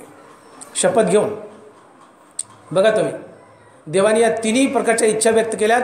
आणि या 3 प्रकारच्या इच्छा जर तुम्ही केल्या देवाच्या पूर्ण, तर देव म्हणतं मी शपथ घेऊन सांगतो तुम्हाला नक्की शोधेल. तुम्ही मला शोधू नका, मी तुम्हाला शोधेल. बघा, पहिलं आपलं कर्म देवाची पूजा म्हणून करा. देव शपथ घेतोय आणि म्हणतं मी तुम्हाला सापडेल. जया जे विहित ते ईश्वराचे मनोगत, म्हणून केली निभ्रांत सापडेची तो. निभ्रांत म्हणजे शंका घेऊ नका म्हणले, मी तुम्हाला सापडेल. तुम्ही मला शोधू नका, मी तुम्हाला शोधतील. मी 100% तुम्हाला सापडेल म्हणले. पण कधी? आपलं कर्म देवाची पूजा म्हणून करा. जया जे विहित ते ईश्वराचे मनोगत, म्हणून केली निभ्रांत सापडेची तो. शपथ खाली देवाने छातीवर हात ठेवलाय. म्हणजे शपथ घेऊन सांगतो मी तुम्हाला नक्की सापडेल. पण कधी? आपलं कर्म देवाची पूजा म्हणून केली तर. जया जे विहित ते ईश्वराचे मनोगत, म्हणून केली निभ्रांत सापडेची तो. शपथ खाली मी सापडेल, फक्त आपलं कर्म देवाची पूजा म्हणून करा. दुसरी गोष्ट, सातत्यानं देवाचं नाम मुखात धारण करा. मी नक्की सापडेल. शपथ खातोय देव. उदयली आकाशी रवीचे रवी ते प्रकाशी, हे नाम व्यक्ती तैशी ब्रह्मा करी. पहिली शपथ काय खाल्ली? की आपलं कर्म देवाची पूजा म्हणून करा, मी नक्की सापडेल. दुसरी शपथ खातायत की जसा आकाशात सूर्य उगवल्यावर सूर्याच्या प्रकाशाने सूर्य पाहता येतो, तसं देवाच्या नावानंच देव पाहता येतो. मी शपथ घेऊन सांगतो, माझं नाव घ्या, माझ्या नावानंच मी तुमच्या पुढे येऊन उभा राहील आणि तुम्हाला भेटेल. उदयली आकाशी रवीचे रवी ते प्रकाशी, हे नाम व्यक्ती तैशी ब्रह्मा करी. ज्ञानोबा आहे. सूर्याच्या प्रकाशानं सूर्य पाहता येतो, तसं देवाच्या नावानंच देव पाहता येतो. हे नाम व्यक्ती तैशी ब्रह्मा करी. खरा देव निर्गुण निराकार आहे. त्याला रंग नाही, आकार नाही, रूप नाही आहे, विश्वव्यापी आहे, अचल आहे. तो निर्गुण आहे, निराकार आहे. पण याला सगुण साकार करून कृष्ण रूपात तुमच्या पुढे आणून उभी करण्याची ताकद जर कशात असेल तर ती नामात आहे. उदयली आकाशी रवीची रवी ते प्रकाशी, हे नाम व्यक्ती तैसी ब्रह्मा करी. हे अव्यक्त ब्रह्माला नाम व्यक्त करतं आणि तुमच्यासमोर कृष्ण रूपात आणून उभा करतं. ही ताकद नामात आहे. मी शपथ घेऊन सांगतो, सातत्यानं माझं नाम घ्या, मी तुमच्यासमोर येऊन उभा राहील. आणि तिसरी शपथ खाल्ली की जे जगा धाकुटे होईजे ते जवळ एक माझे. जगापुढे नम्र व्हा, धाकट व्हा, जगात देव पहा. जगातील प्रत्येक प्राणी मात्र हा देवच आहे असं समजून त्याला शरण जा, त्याच्यासोबत देवतुल्य व्यवहार करा, मी नक्की भेटेल. शपथ घेऊन सांगितलं, जे जगा धाकुटे होईजे ते जवळीक माझी. जगापुढे धाकट व्हा, नम्र व्हा, जगात देव पहा, तुम्हाला माझी जवळीक सापडेल. माझी जवळीक लाभेल, म्हणजे मी तुमच्या जवळ येईल. हां, आपण जर समोरासमोर भेट झाली आपली एकमेकाची आणि एकमेकाच्या जवळ आलो म्हणजे एकमेकाला प्राप्त झालो, बरोबर ना. आपण दूर आहेत पण जवळ आलो तर गप्पा मारलो म्हणजे काय झालं, एकमेकाला प्राप्त झालो. देव म्हणतो मी दूर आहे, पण जगाला देव समज, जग हाच देव असं समजून वाग. मी तुझ्या जवळ येईल, देव जवळ येतो म्हणजे प्राप्त झाला. म्हणून भक्तीचं गमक समजून घ्या. पाठीमागून आलंय पुढं चाललंय, पाठीमागून आलंय पुढं चाललंय. तुम्ही असे किती मृदुंग फोडा, किती हरिपाठ म्हणा, किती धुरळा वाडा, किती चाली म्हणा, किती कीर्तन प्रवचन करा, देव म्हणतो मी भेटणार नाही. या गोष्टीला माझ्या नजरेत गवताच्या काडी इतकी किंमत नाही म्हणले. याचा अर्थ करू नका असं नाही, हे आवश्यक आहे, पण हे करणं याने मी तुम्हाला भेटणार नाही.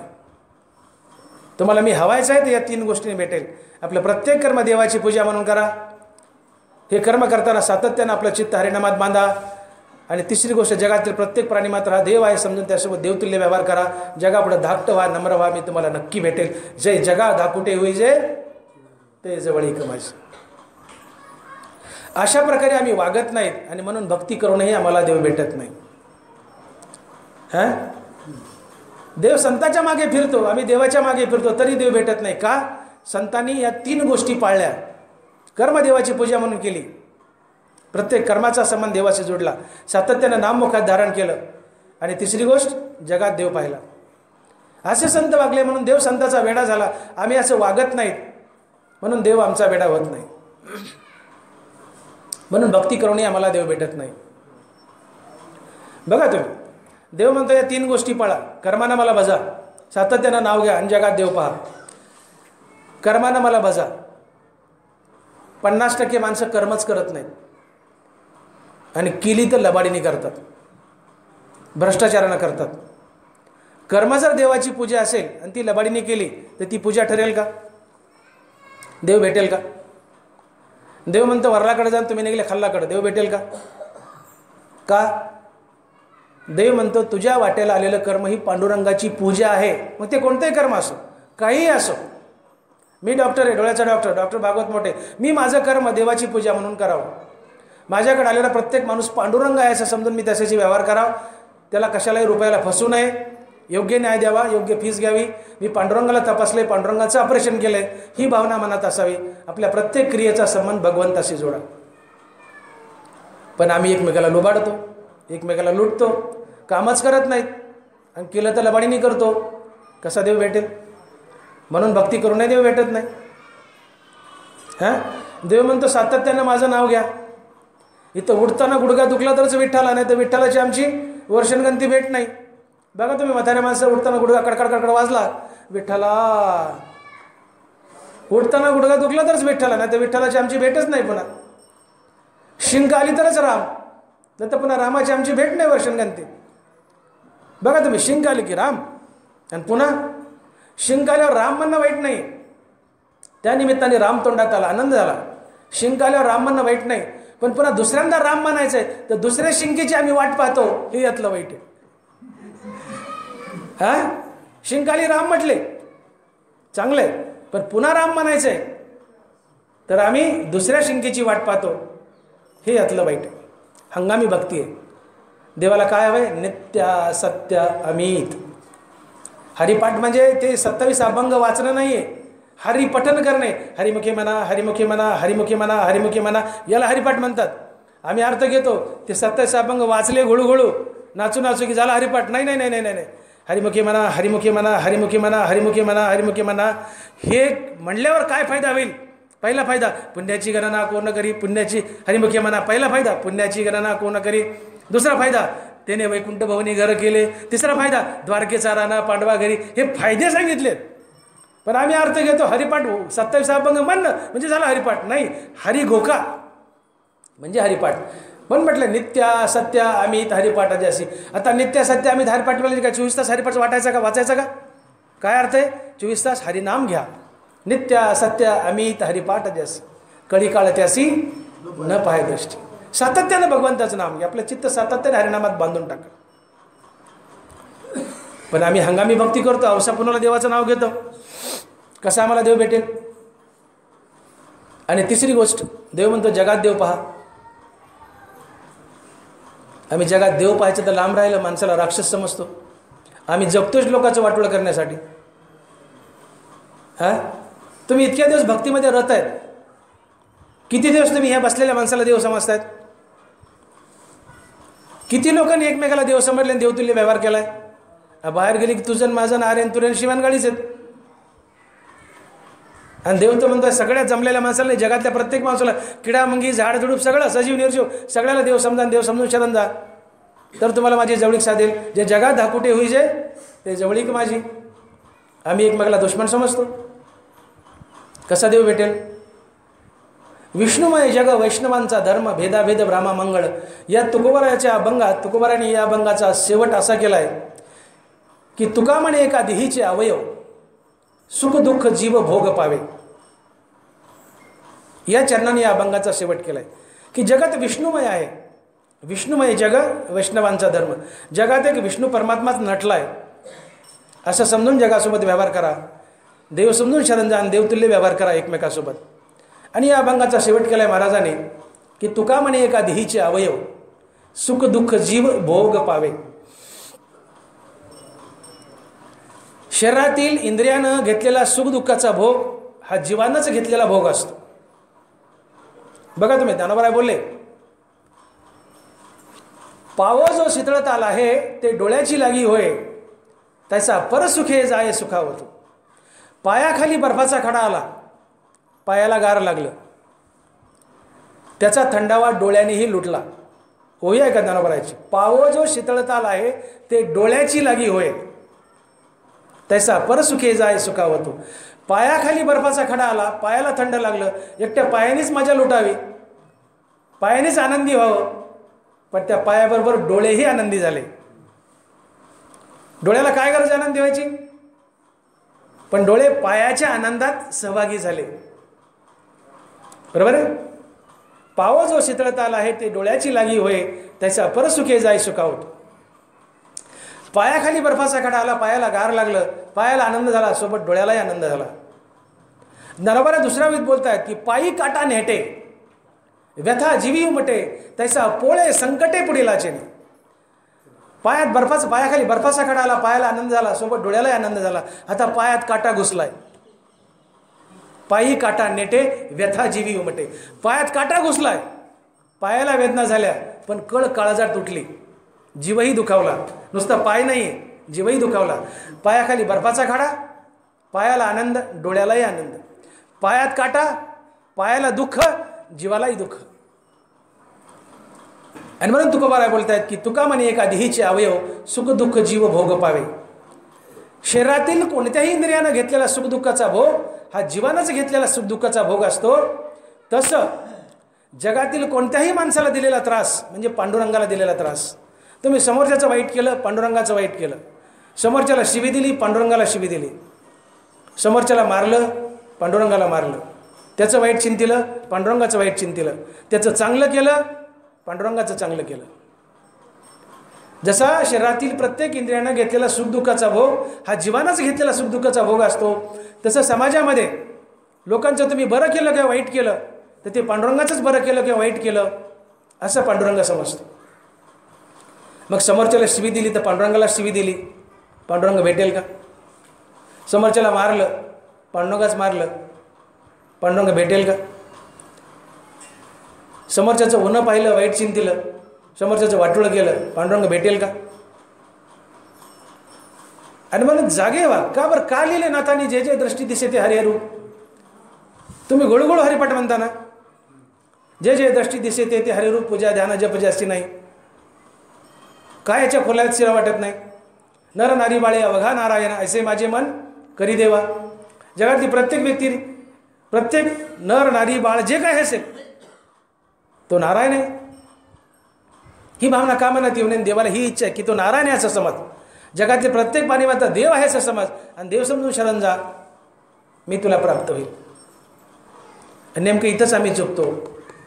कर्म ईश्वराची पूजा म्हणून करत नाहीत, त्या कर्माला सातत्य हरिनामाची संगती देत नाहीत आणि जगातील प्राणी मात्र देव पाहत नाहीत, त्याच्यापुढे धाकटं होत नाहीत, नम्र होत नाहीत, त्याचा तिटकारा करतो आणि भक्ती करून म्हणून भक्ती करूनही आम्हाला देव भेटत नाही. हे याचं कारण आहे.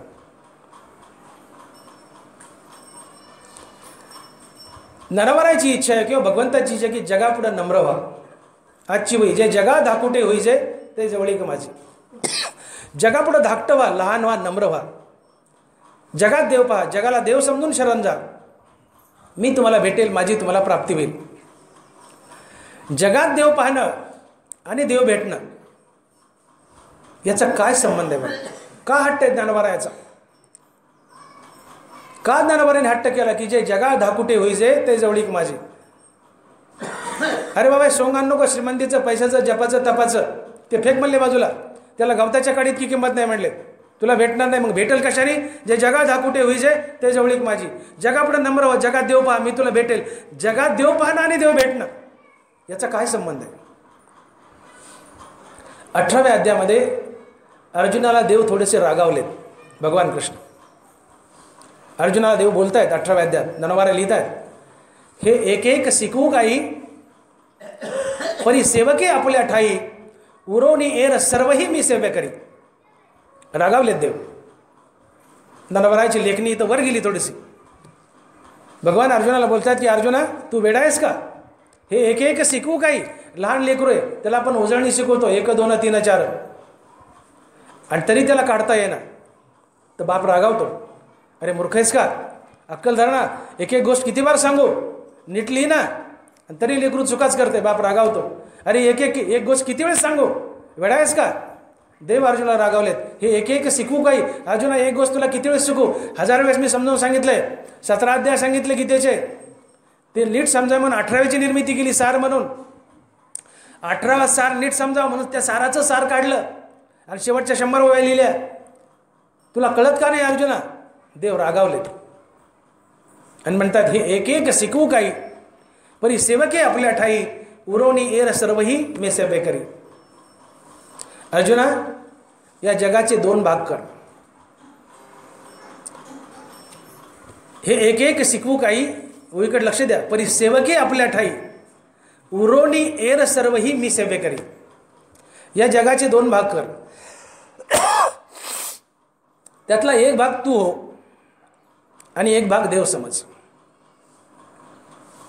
आणि जगाला देव समजून शरण जा. बघा त्या वय म्हणून दाखवतो, हे एक एक शिकवू काही परी सेवके आपल्या ठाई उरोनी एर सर्वही मी सेवे करी. ते तर जाऊन या भूत देशू मग सर्वत्र नमवय नम मीची एकू मग आश्रय अत्यंतिक उल्हासी तू माझा. ऐसेनी माते भजता सर्वत्र मी होता अहंता निशेष जाऊन तत्वता मीची होसी. या 3 ओव्यात ननवाराने सगळा परमार्थ गुंडाळा, पूर्ण परमार्थ गुंडाळा 18व्या अध्यायामध्ये. अर्जुना या जगाचे 2 भाग कर. त्यातला एक भाग तू हो आणि दुसरा भाग देव समज आणि देव समजून जगाला शरण जा. तू जगाला देव समजून शरण गेला तर होईल काय म्हणले? तुझा अहंकार गळून पडेल. ऐसेनी माते बसता सर्वत्र मी होता अहंता निशेष जाऊनी तत्वता मीची होसी. ज्यावेळेस समोरच्या माणसाला देव समजून तुम्ही शरण गेले तर पहिली गोष्ट काय होते? तर तुमचा अहंकार गळतो आणि अहंकार गेला की तुम्हीच देव होता. अहंकार गेला तुका म्हणे देव झाला. इथे देव सांगतायत ऐसेनी माते बसता सर्वत्र मी होता अहंता निशेष जाऊनी तत्वता मीची होसी. तू जगाला देव समज आणि देव समजून शरण जा. काय होईल? तुझा अहंकार गळेल आणि तुझा अहंकार गळाला की तू देव होशील, पांडुरंग होशील. हा विवेक आहे. जगात देव पाहणं हा विवेक आहे. विवेकाची व्याख्याच आहे की जगत परमात्मा स्वरूप आहे, परमात्मा सार आहे आणि उरलेलं सगळं असार आहे, नाशिवंत आहे. परमात्मा अविनाशी आहे आणि जगत नाशिवंत आहे आणि जगात देव पाहणं याला विवेक म्हणतात. आणि ज्याच्याजवळ विवेक आहे अर्थात जो जगात देव पाहतो त्याचा अहंकार मरतो. आणि ज्याच्याजवळ विवेक नाही अर्थात जगात देव पाहत नाही त्याचा अहंकार जास्त बलवान होतो. ज्ञानोबा बोलले 18व्या अध्यायात विवेक द्वेषे अहंकार पोखे. अहंकार पोसला जातो कशाने? विवेकाच्या द्वेषाने. विवेकाचा द्वेष केला, जगात देव नाही पाहिला, जगात देव पाहणं हा विवेक आहे. आणि या विवेकाचा द्वेष केला अर्थात जगात देव नाही पाहिला तर अहंकार पुष्ट होतो, पेटून उठतो. आणि विवेक जागा केला अर्थात जगात देव पाहिला तर अहंकार मरतो आणि अर्जुना तूच देव होशील. म्हणून जगाला शरण जा देव म्हणून. पथ्यद्वेषी ज्वरो, दीपद्वेषे अंधकारो, विवेकद्वेषे अहंकारो पोखे जैसा. ज्ञानोबा 18 अध्याय. पथ्याचा द्वेष केला. डॉक्टरनी सांगितलं तुम्हाला टायफॉइड झालाय, डॉक्टरनी सांगितलं अन्न खाऊ नका, तुम्ही दणकावून भाकरी खाल्ल्या, आतड्याला छिद्र पडतील, रोग वाढेल, ताप वाढेल, मरावं लागेल. पथ्याचा द्वेष केला, रोग वाढतो. पथ्यद्वेषे ज्वरो, ज्वरो म्हणजे ताप. पथ्याचा द्वेष केला, ताप वाढते, रोग वाढतो. पथ्यद्वेषे ज्वरो, दीपद्वेषे अंधारो, दिव्याचा द्वेष केला, अंधार वाढतो. तसं विवेकाचा द्वेष केला, अहंकार वाढतो. विवेक द्वेषे अहंकारो पोखे जैसा. पथ्याचा द्वेष, ताप वाढतो, रोग वाढतो. दिव्याचा द्वेष, अंधार वाढतो. विवेकाचा द्वेष, अहंकार वाढतो. आणि म्हणून विवेकाचा द्वेष करणं म्हणजे जगात देव न पाहणं, अहंकार वाढेल, द्वैत वाढेल, संसार बंधनात बांधल्या जाल. अहंकार जागा, विवेक जागा केला, जगात देव पाहिला, अहंकार मरेल, अद्वैतात जाल, देव व्हाल. अहंकार गेला, तुका म्हणे देव झाला. म्हणून हट्ट आहे देवाचं की जगात देव पहा आणि देव समजून जगाला शरण जा. नमिता मानाभिमान गळाले. सांगा पुढं. नमिता मानाभिमान गळाले म्हणून सहजे ते मीची झाले. ज्ञानोबा बोलतात नमिता मान अभिमान गळाले. समोरच्या जगाला नमन केलं, देव समजून नमन केलं, तुमचा मान आणि अभिमान गळतो, अहंकार गळतो. नमिता मान, 9 अध्याय. नमिता मान अभिमान गळाले म्हणून ते सहजे मीची झाले. समोरच्याला देव समजला की तुमचा अहंकार गळतो. म्हणून जगात देव पहा, हा हट्ट ज्ञानोबा राहायचं. ना अर्जुनाला खडसवलंय की देव समजून जगाला शरण जा. जगाचे 2 तुकडे कर, एक भक्तू हो, दुसरा देव समज आणि देव समजून शरण जा. का? अहंकार घडेल. देव समजून नमन कर जगाला. नमिता मान अभिमान गळाले म्हणून सहजे ते मीची झाले. तू देवच आहे, तुझा अहंकार घडेल. माझी आहे साक्षात्कारी सरे अहंकाराची वारी, अहंकार लोपी अवधारी द्वैत जाय. ज्ञानोबा आहे. माझी आहे साक्षात्कारी सरे अहंकाराची वारी, अहंकार लोपी द्वैत जाय. जग हा देव आहे असं समजून, जगापुढे धाकटे झाले, नम्र झाले, जग हाच देव असं समजून शरण गेले तर काय होईल? जगात देव पाहणं हा साक्षात्कार असतो. आमची साक्षात्काराबद्दलची कल्पना काय आहे की पांडुरंगानं वीट सोडावी आणि आमच्यापुढे येऊन उभा राहावं. देवाला हा साक्षात्कार नको आहे. हे साक्षात्काराचंच अंग आहे. आम्ही त्याची वाट पाहतो की देवानं कुठल्या तरी रूपात यावं, आम्हाला भेट द्यावी, म्हणजे देवाचा साक्षात्कार झाला. देवाच्या आणि ज्ञानोबाच्या नजरेत या साक्षात्काराला किंमत नाही आहे. देवाचा खरा साक्षात्कार म्हणजे जगात देव पाहणे. देव जगात नटलाय, देव जगात नटलाय. डोळ्याला दिसणारी प्रत्येक वस्तू हरी आहे, पांडुरंग आहे, अशी भावना घेऊन जगाला शरण जा. हाच माझा साक्षात्कार आहे. आणि हा साक्षात्कार झाला की माझी साक्षात्कारी सरे अहंकाराची वारी. जगात देव पाहिला की अहंकार मरतो, सरे अहंकाराची वारी. आणि पुढे अहंकार लोपी अवधारी द्वैत जाय. जगात देव पाहिला अर्थात देवाचा साक्षात्कार झाला. जगात देव पाहिला की अहंकार मेला, अहंकार मेला की द्वैत गेलं. तुम्ही अद्वैतात उभे राहिले आणि अद्वैतात उभे राहणे म्हणजे देव होणं, तुम्हाला मोक्ष मिळणं. म्हणून तुम्ही जर जगाला देव म्हणून शरण गेले, तुमचा अहंकार मरेल. अहंकार मेला की तुमचं द्वैत जाईल आणि तुम्ही अद्वैतात उभे राहाल. जोपर्यंत द्वैत आहे, मी डॉक्टर भागवत मोठे आणि हे धुराजी महाराज, हे द्वैत आहे. अहंकार आहे तोपर्यंत ते द्वैत राहील. पण मी धुराजी महाराजाला देव समजून शरण गेलो, माझा अहंकार गळेल. माझा अहंकार गळाला की मला साक्षात्कार झाला. जगात देवच नटलाय, देव दिसू लागला, माझा अहंकार मेला. जगात देव पेनं हा साक्षात्कार आहे. साक्षात्कार झाला, जगाकडे देव पाहिलं की अहंकार मेला आणि अहंकार मेला की द्वैत जातं. मनुष्य अद्वैतात उभा राहतो. आता धुराजी महाराजांनी मी वेगळे नाही, मी पांडुरंग आणि धुराजी महाराजही पांडुरंग, मी डॉक्टर मोठे आणि धुराजी महाराजही डॉक्टर मोठे, याला म्हणायचं अद्वैत. आणि या अद्वैतात गेल्याशिवाय देव भेटत नाही. जोपर्यंत द्वैत आहे, एकची घोंगडी पांघरू आहे, हे एक घोंगडी पांघरायची म्हणजे अद्वैत. मी तूपणा राहू दे दुरी. जोपर्यंत मी तूपणा आहे, हे द्वैत आहे, तोपर्यंत देव भेटत नाही. आणि जेव्हा मी तूपणा जातो त्याला म्हणायचं द्वैत गेलं, अद्वैत आलं. मी आत्मा आहे आणि आत्मरूपाने मीच विश्व व्यापलंय, अशा बोधावर आरूढ होणं. आत्मा विश्वव्यापी आहे, आत्मा पांडुरंग आहे, आत्म्याने अर्थात पांडुरंगाने विश्व व्यापलं आहे. जगातील प्रत्येक दगड दोंडे सजीव निर्जीव पांडुरंग आहे आणि तो पांडुरंग मी आहे, म्हणजे मीच विश्व व्यापलं आहे. आता माझ्याशिवाय जगात काही नाही आहे, याला म्हणायचं अद्वैत. आणि या अद्वैतात गेलात म्हणजे तुम्हाला मोक्ष मिळाला. आणि अद्वैतात कधी जाता? अहंकार लोपी द्वैत जाय. द्वैत जाणं म्हणजे अद्वैतात जाणं. म्हणून जगात देव पहा हा साक्षात्कार आहे. जगात देव पाहिला की अहंकार मरतो, अहंकार मिळाला की द्वैत जातं, तुम्ही अद्वैतात जाता आणि तुम्हाला देव भेटतो, तुम्हीच देव बनता. आणि म्हणून मीठ हे पाण्यापासून निघाले. मिठाचा जन्म कुठं झाला आहे? समुद्रामध्ये. समुद्र काय आहे? पाणी. मीठ कशापासून निघाले? पाण्यापासून. ते मीठ जर पाण्याला शरण गेलं तर काय होतं? पाणीच होतं. आता पद्धत बदलली. जुन्या काळी खडे मीठ होतं. बायका काटोटीमध्ये मिठाचे खडे घ्यायचे आणि त्यात पाणी टाकायचे.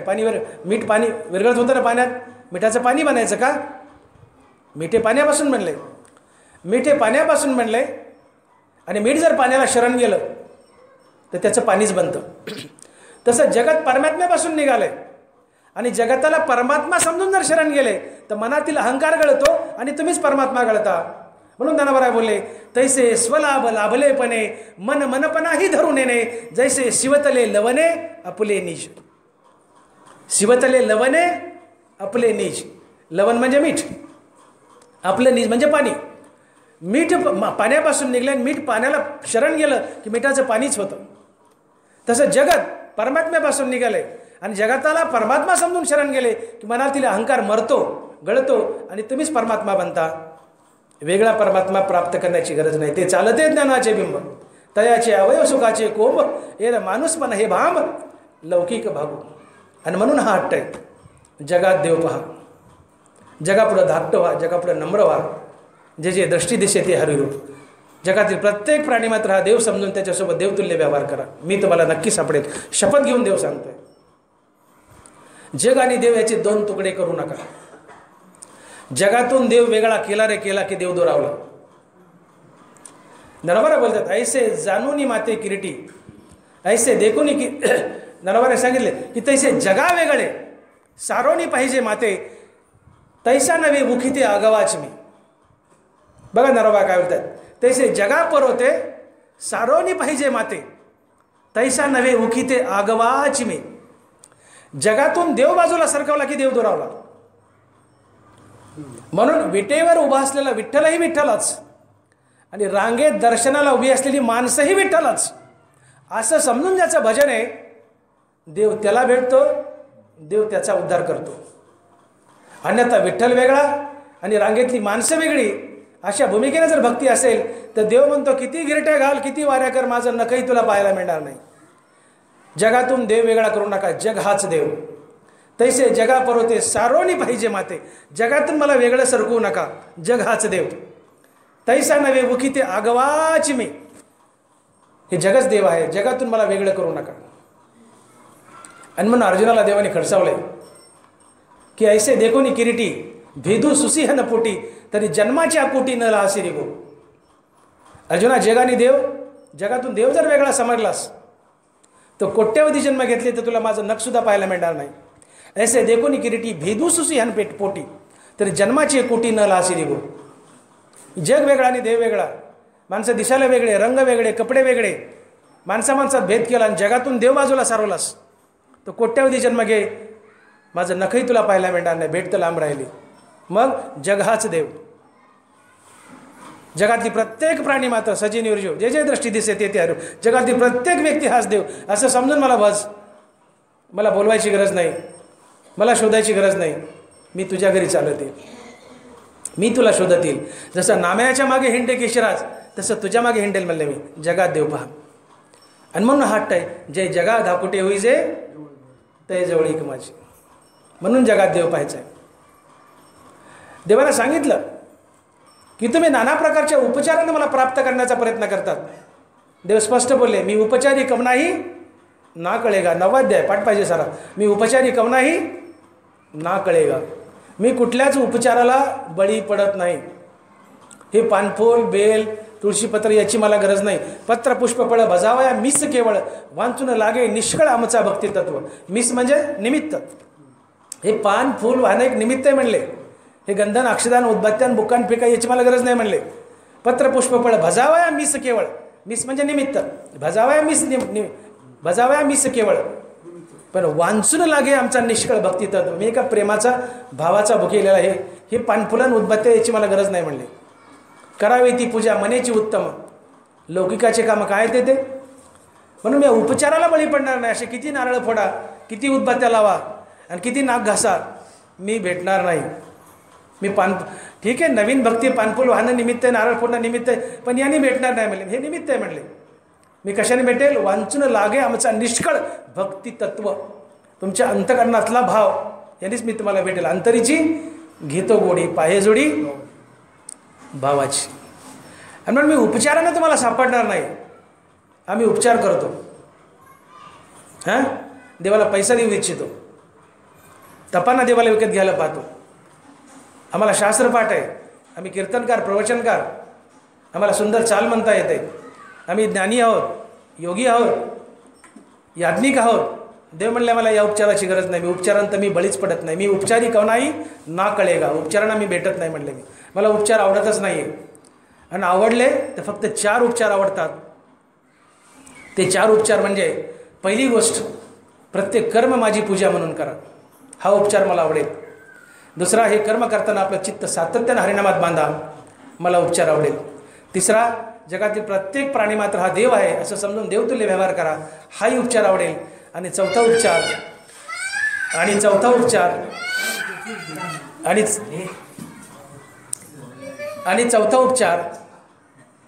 तुमचं जगणं माझ्यासाठी असावं. जयाचे जीवित्व जडले मजची लागे, जे अहंकारू वाहती अंगी आम्ही हरीचे भुषावाय लागे, जे लोभी आहे एकची जगी माझे निलोभे. तुम्हाला फक्त माझा लोभ असावा, माझ्या नामाचा लोभ असावा, माझ्या प्राप्तीचा लोभ असावा. अहंकार असू द्या पण हरिदास म्हणून घेण्याचा, लोभ असू द्या पण हरिनामाचा. तुमचं जगणं देवासाठी असावं, तुमचं जगणं देवासाठी असावं. मध्याजी जे झाले माझ्या सायुज्य आले, त्यांनी उपचार मिसे दिदिले आपण पे माझा. उपचार केला, जे मोक्षाला गेले त्यांनी पण काय केला? उपचार मिसे दिदिले आपण पे माझं. अर्थात जयाचे जीवित्व जोडले मजची लागी. तुका म्हणे प्राण करा देवाचे अर्पण. तुमचं जगणं देवासाठी असावं, तुमचा प्राण देवाला अर्पण करा. याचा अर्थ मुंडकं कापा आणि देवाच्या पायावर मांडा असा अर्थ नाही. मुंडकं कापायचं आणि देवाच्या पायावर मांडायचं म्हणजे घे देवा माझा प्राण, त्या भक्तीला काय चवाली? ती का भक्ती का? मग तुका म्हणे प्राण करा देवाचे अर्पण. याचा अर्थ काय? की तुमचं जगणं देवासाठी असावं. आता डोळ्यांनी पाहिल देवा तुझं रूप, जगात पांडुरंग पाहिल, डोळ्यांनी पाहिल जगात तुला पाहिल, जे जे दृष्टी दिसते ते हरिरूप. तोंडानं घेईल तुझं नावाज घेईल, कानाने तुझे गुण ऐकल.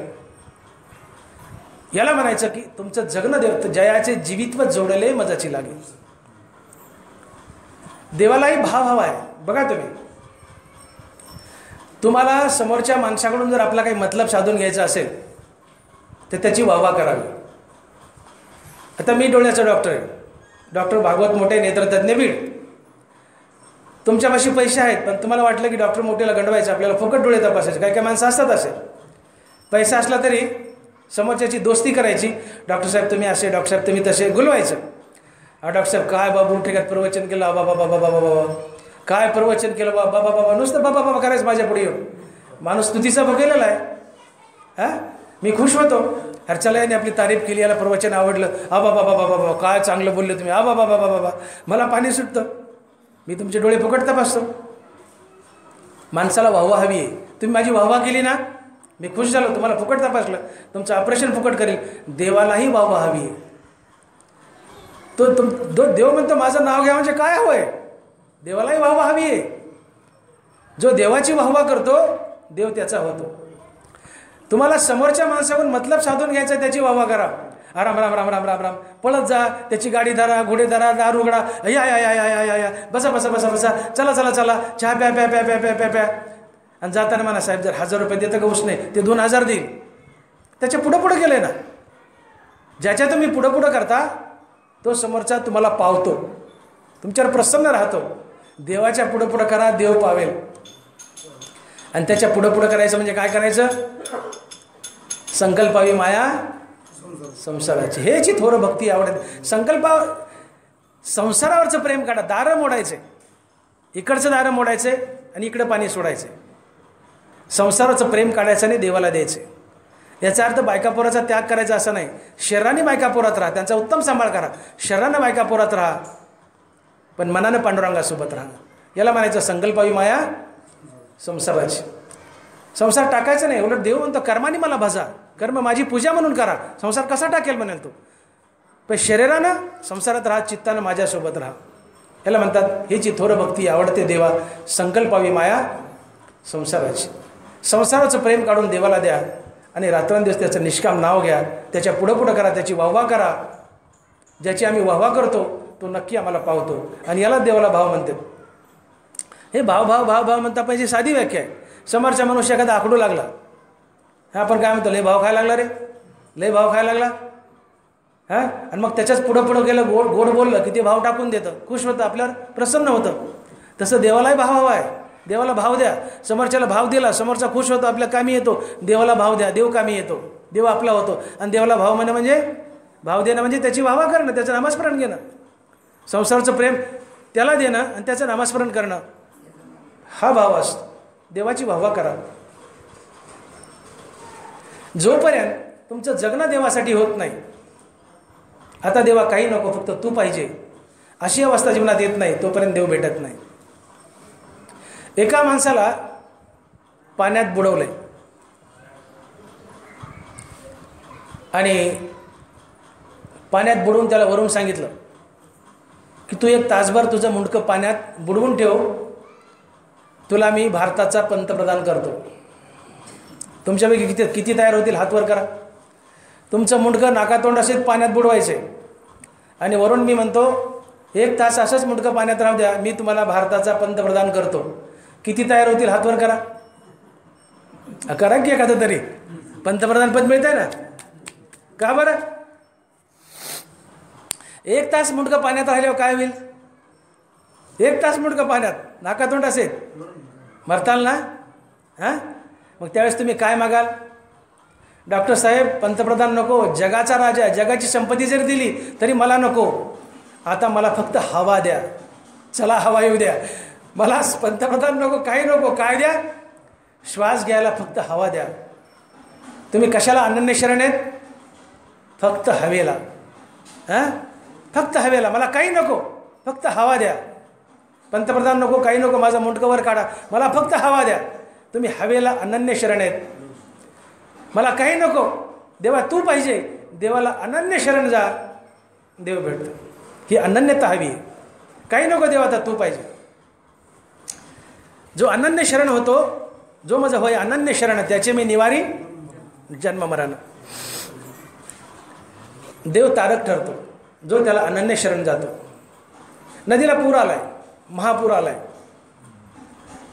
सिंधपणाला नाही, डोंबरीला.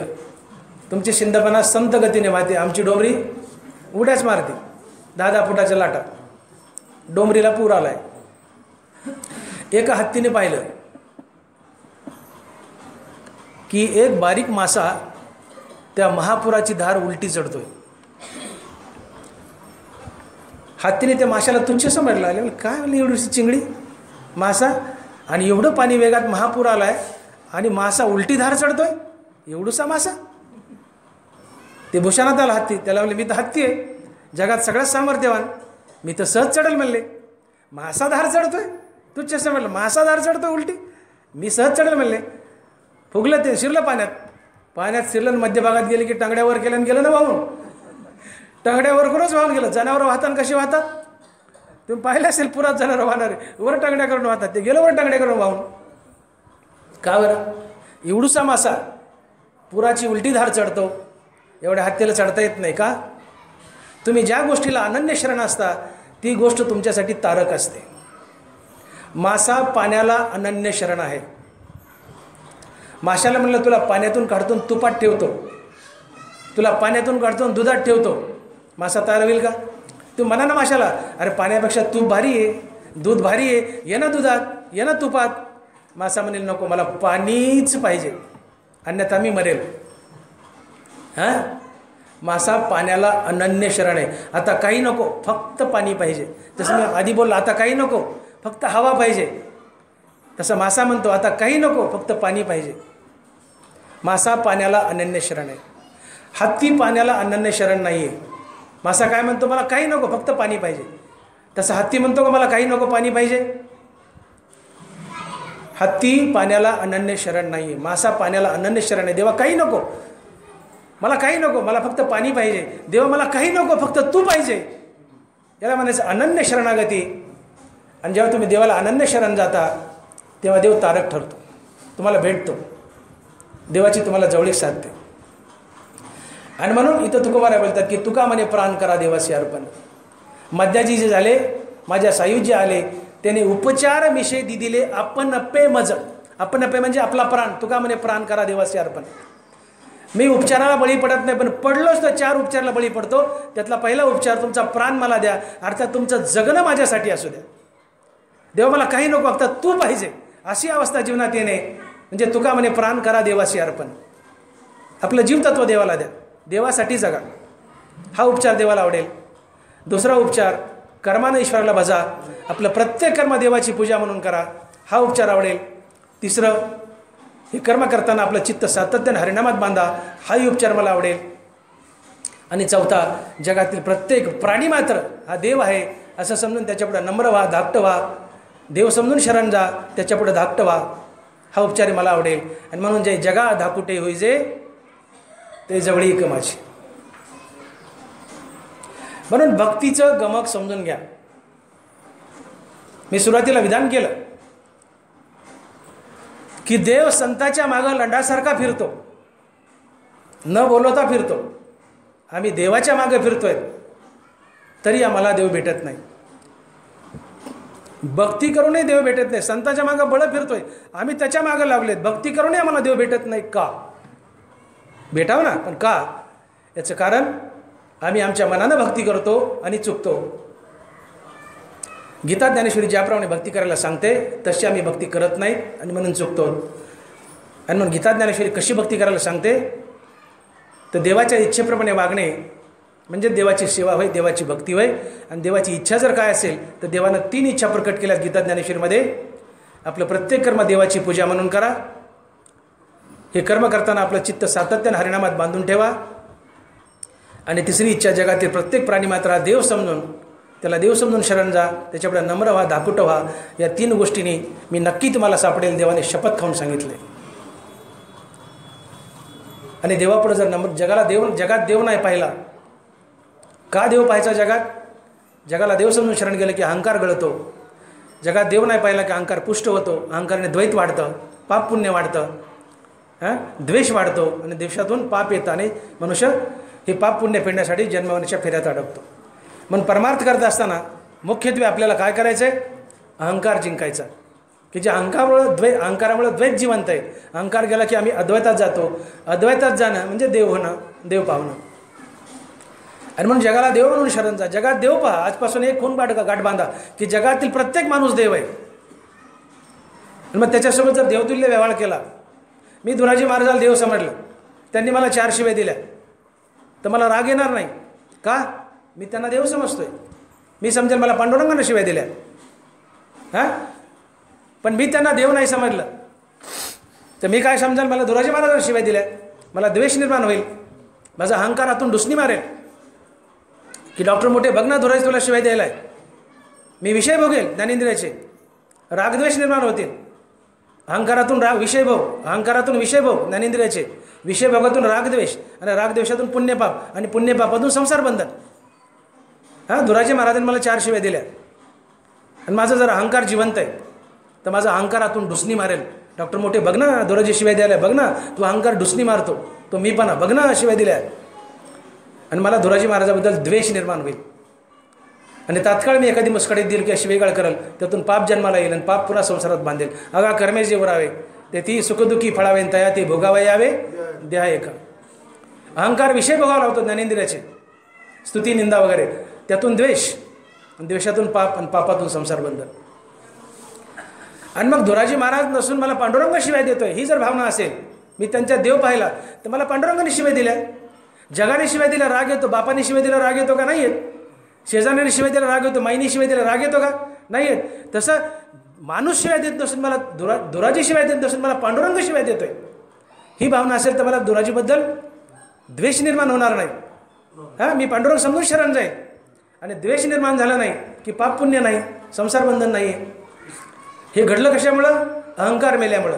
मग अहंकार मारायचा आहे, अहंकारामुळे संसार बंधन आहे. मग अहंकार मारायचा आता कशाने? जगतात देव पहा. जगाला देव समजून शरण गेलं, देव समजून नमन केलं तर अहंकार घडतो, द्वेष जातो आणि पांडुरंगाची जवळीक साधते. ते तर जाऊन या भूत द्वेषू सर्वत्र नमवय नममीची एकू, मग आश्रय अत्यंत कुलहासी माझा. जगात देव पहा याचा हट्ट काय ज्ञानोबरायचा की जगात देव पाहिला अहंकार मरेल, अहंकार मेला की द्वेष जाईल, द्वेष गेला की पाप पुण्य जाईल, संसार बंधन जाईल. हीच विवेक जागृती आहे. जगात देव पाहणं हाच साक्षात्कार आहे. साक्षात्काराने जगात देव पाहिल्याने अहंकार मरेल, अहंकार मेला की द्वैत जाईल, तुम्ही अद्वैतात जाल. आणि अद्वैतात जाणंच म्हणजे भगवंताची प्राप्ती होणं, संत बनणं किंवा परमात्मा बनणं होय. म्हणून ज्ञानोबरायचा किंवा पांडुरंगाचा हट्ट आहे की भक्ती करताना जगापुढं नम्र व्हा, धाकटं व्हा, लहान व्हा. अर्थात जगात देव पहा आणि जगात देव पाहून देवतुल्य व्यवहार करा.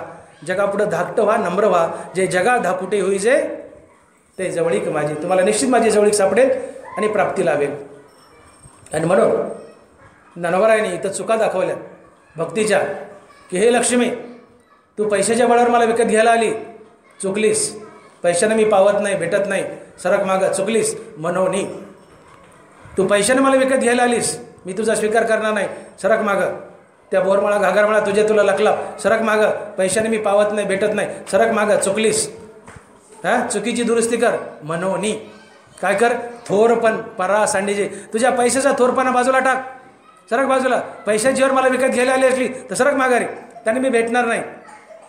तुला गर्व झाला ना पैशाचा, त्याने मी भेटणार नाही. त्या पैशाचा थोरपणा टाक आणि थोरपणा टाकून शरण ये तर मी पावेल. मनोनी हां, तुला गर्व झाला ना, त्याने मी त्या पैशाने मी भेटणार नाही, चुकली. हां, मनोनी चूक दाखवतो शब्द म्हणून. मनोनी थोरपण परा सांडीजे. हे शंभू, हे शंकरा, तुम्ही तपाच्या बळावर मला विकत घ्यायला आले ना, भेटणार नाही. अर्जुनाला दाखवलं विश्वरूप मी, तुम्हाला नाही पाहायला मिळणार, नाही मिळणार, नाहीच मिळालं. शेवटी त्यांनी अहंकार टाकला आणि शरणाले. चुकले म्हणले देवा. शंभू तुम्ही चुकले, लक्ष्मी तुम्ही चुकले. पैशाने विकत घ्यायला निघाले, शंभू तुम्ही तपाने मला विकत घ्यायला निघाले. पण पैशाने तपाने मी पावल्या जात नाही, तुम्ही चुकले. मनोनी थोरपण परा सांडीजे. मी उत्तम कीर्तनकार आहे, उत्तम प्रवचनकार आहे, मला सुंदर चाल म्हणता येते, मी सुंदर भजने आहे, मला ज्ञानेश्वरी पाठे, हरिपाठ पाठे, गाथा पाठे, गीता पाठे. आम्ही फार ज्ञानी आहोत, आम्ही जपी आहोत, तपी आहोत, याज्ञिक आहोत, योगी आहोत. देव म्हणले या सगळ्याचा थोरपणा टाक. या सगळ्या गोष्टीला माझ्या नजरेत गवताच्या काडी इतकी सुद्धा किंमत नाही आहे.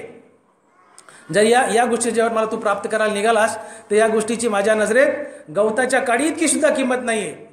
या गोष्टीचा मोठेपणा टाक.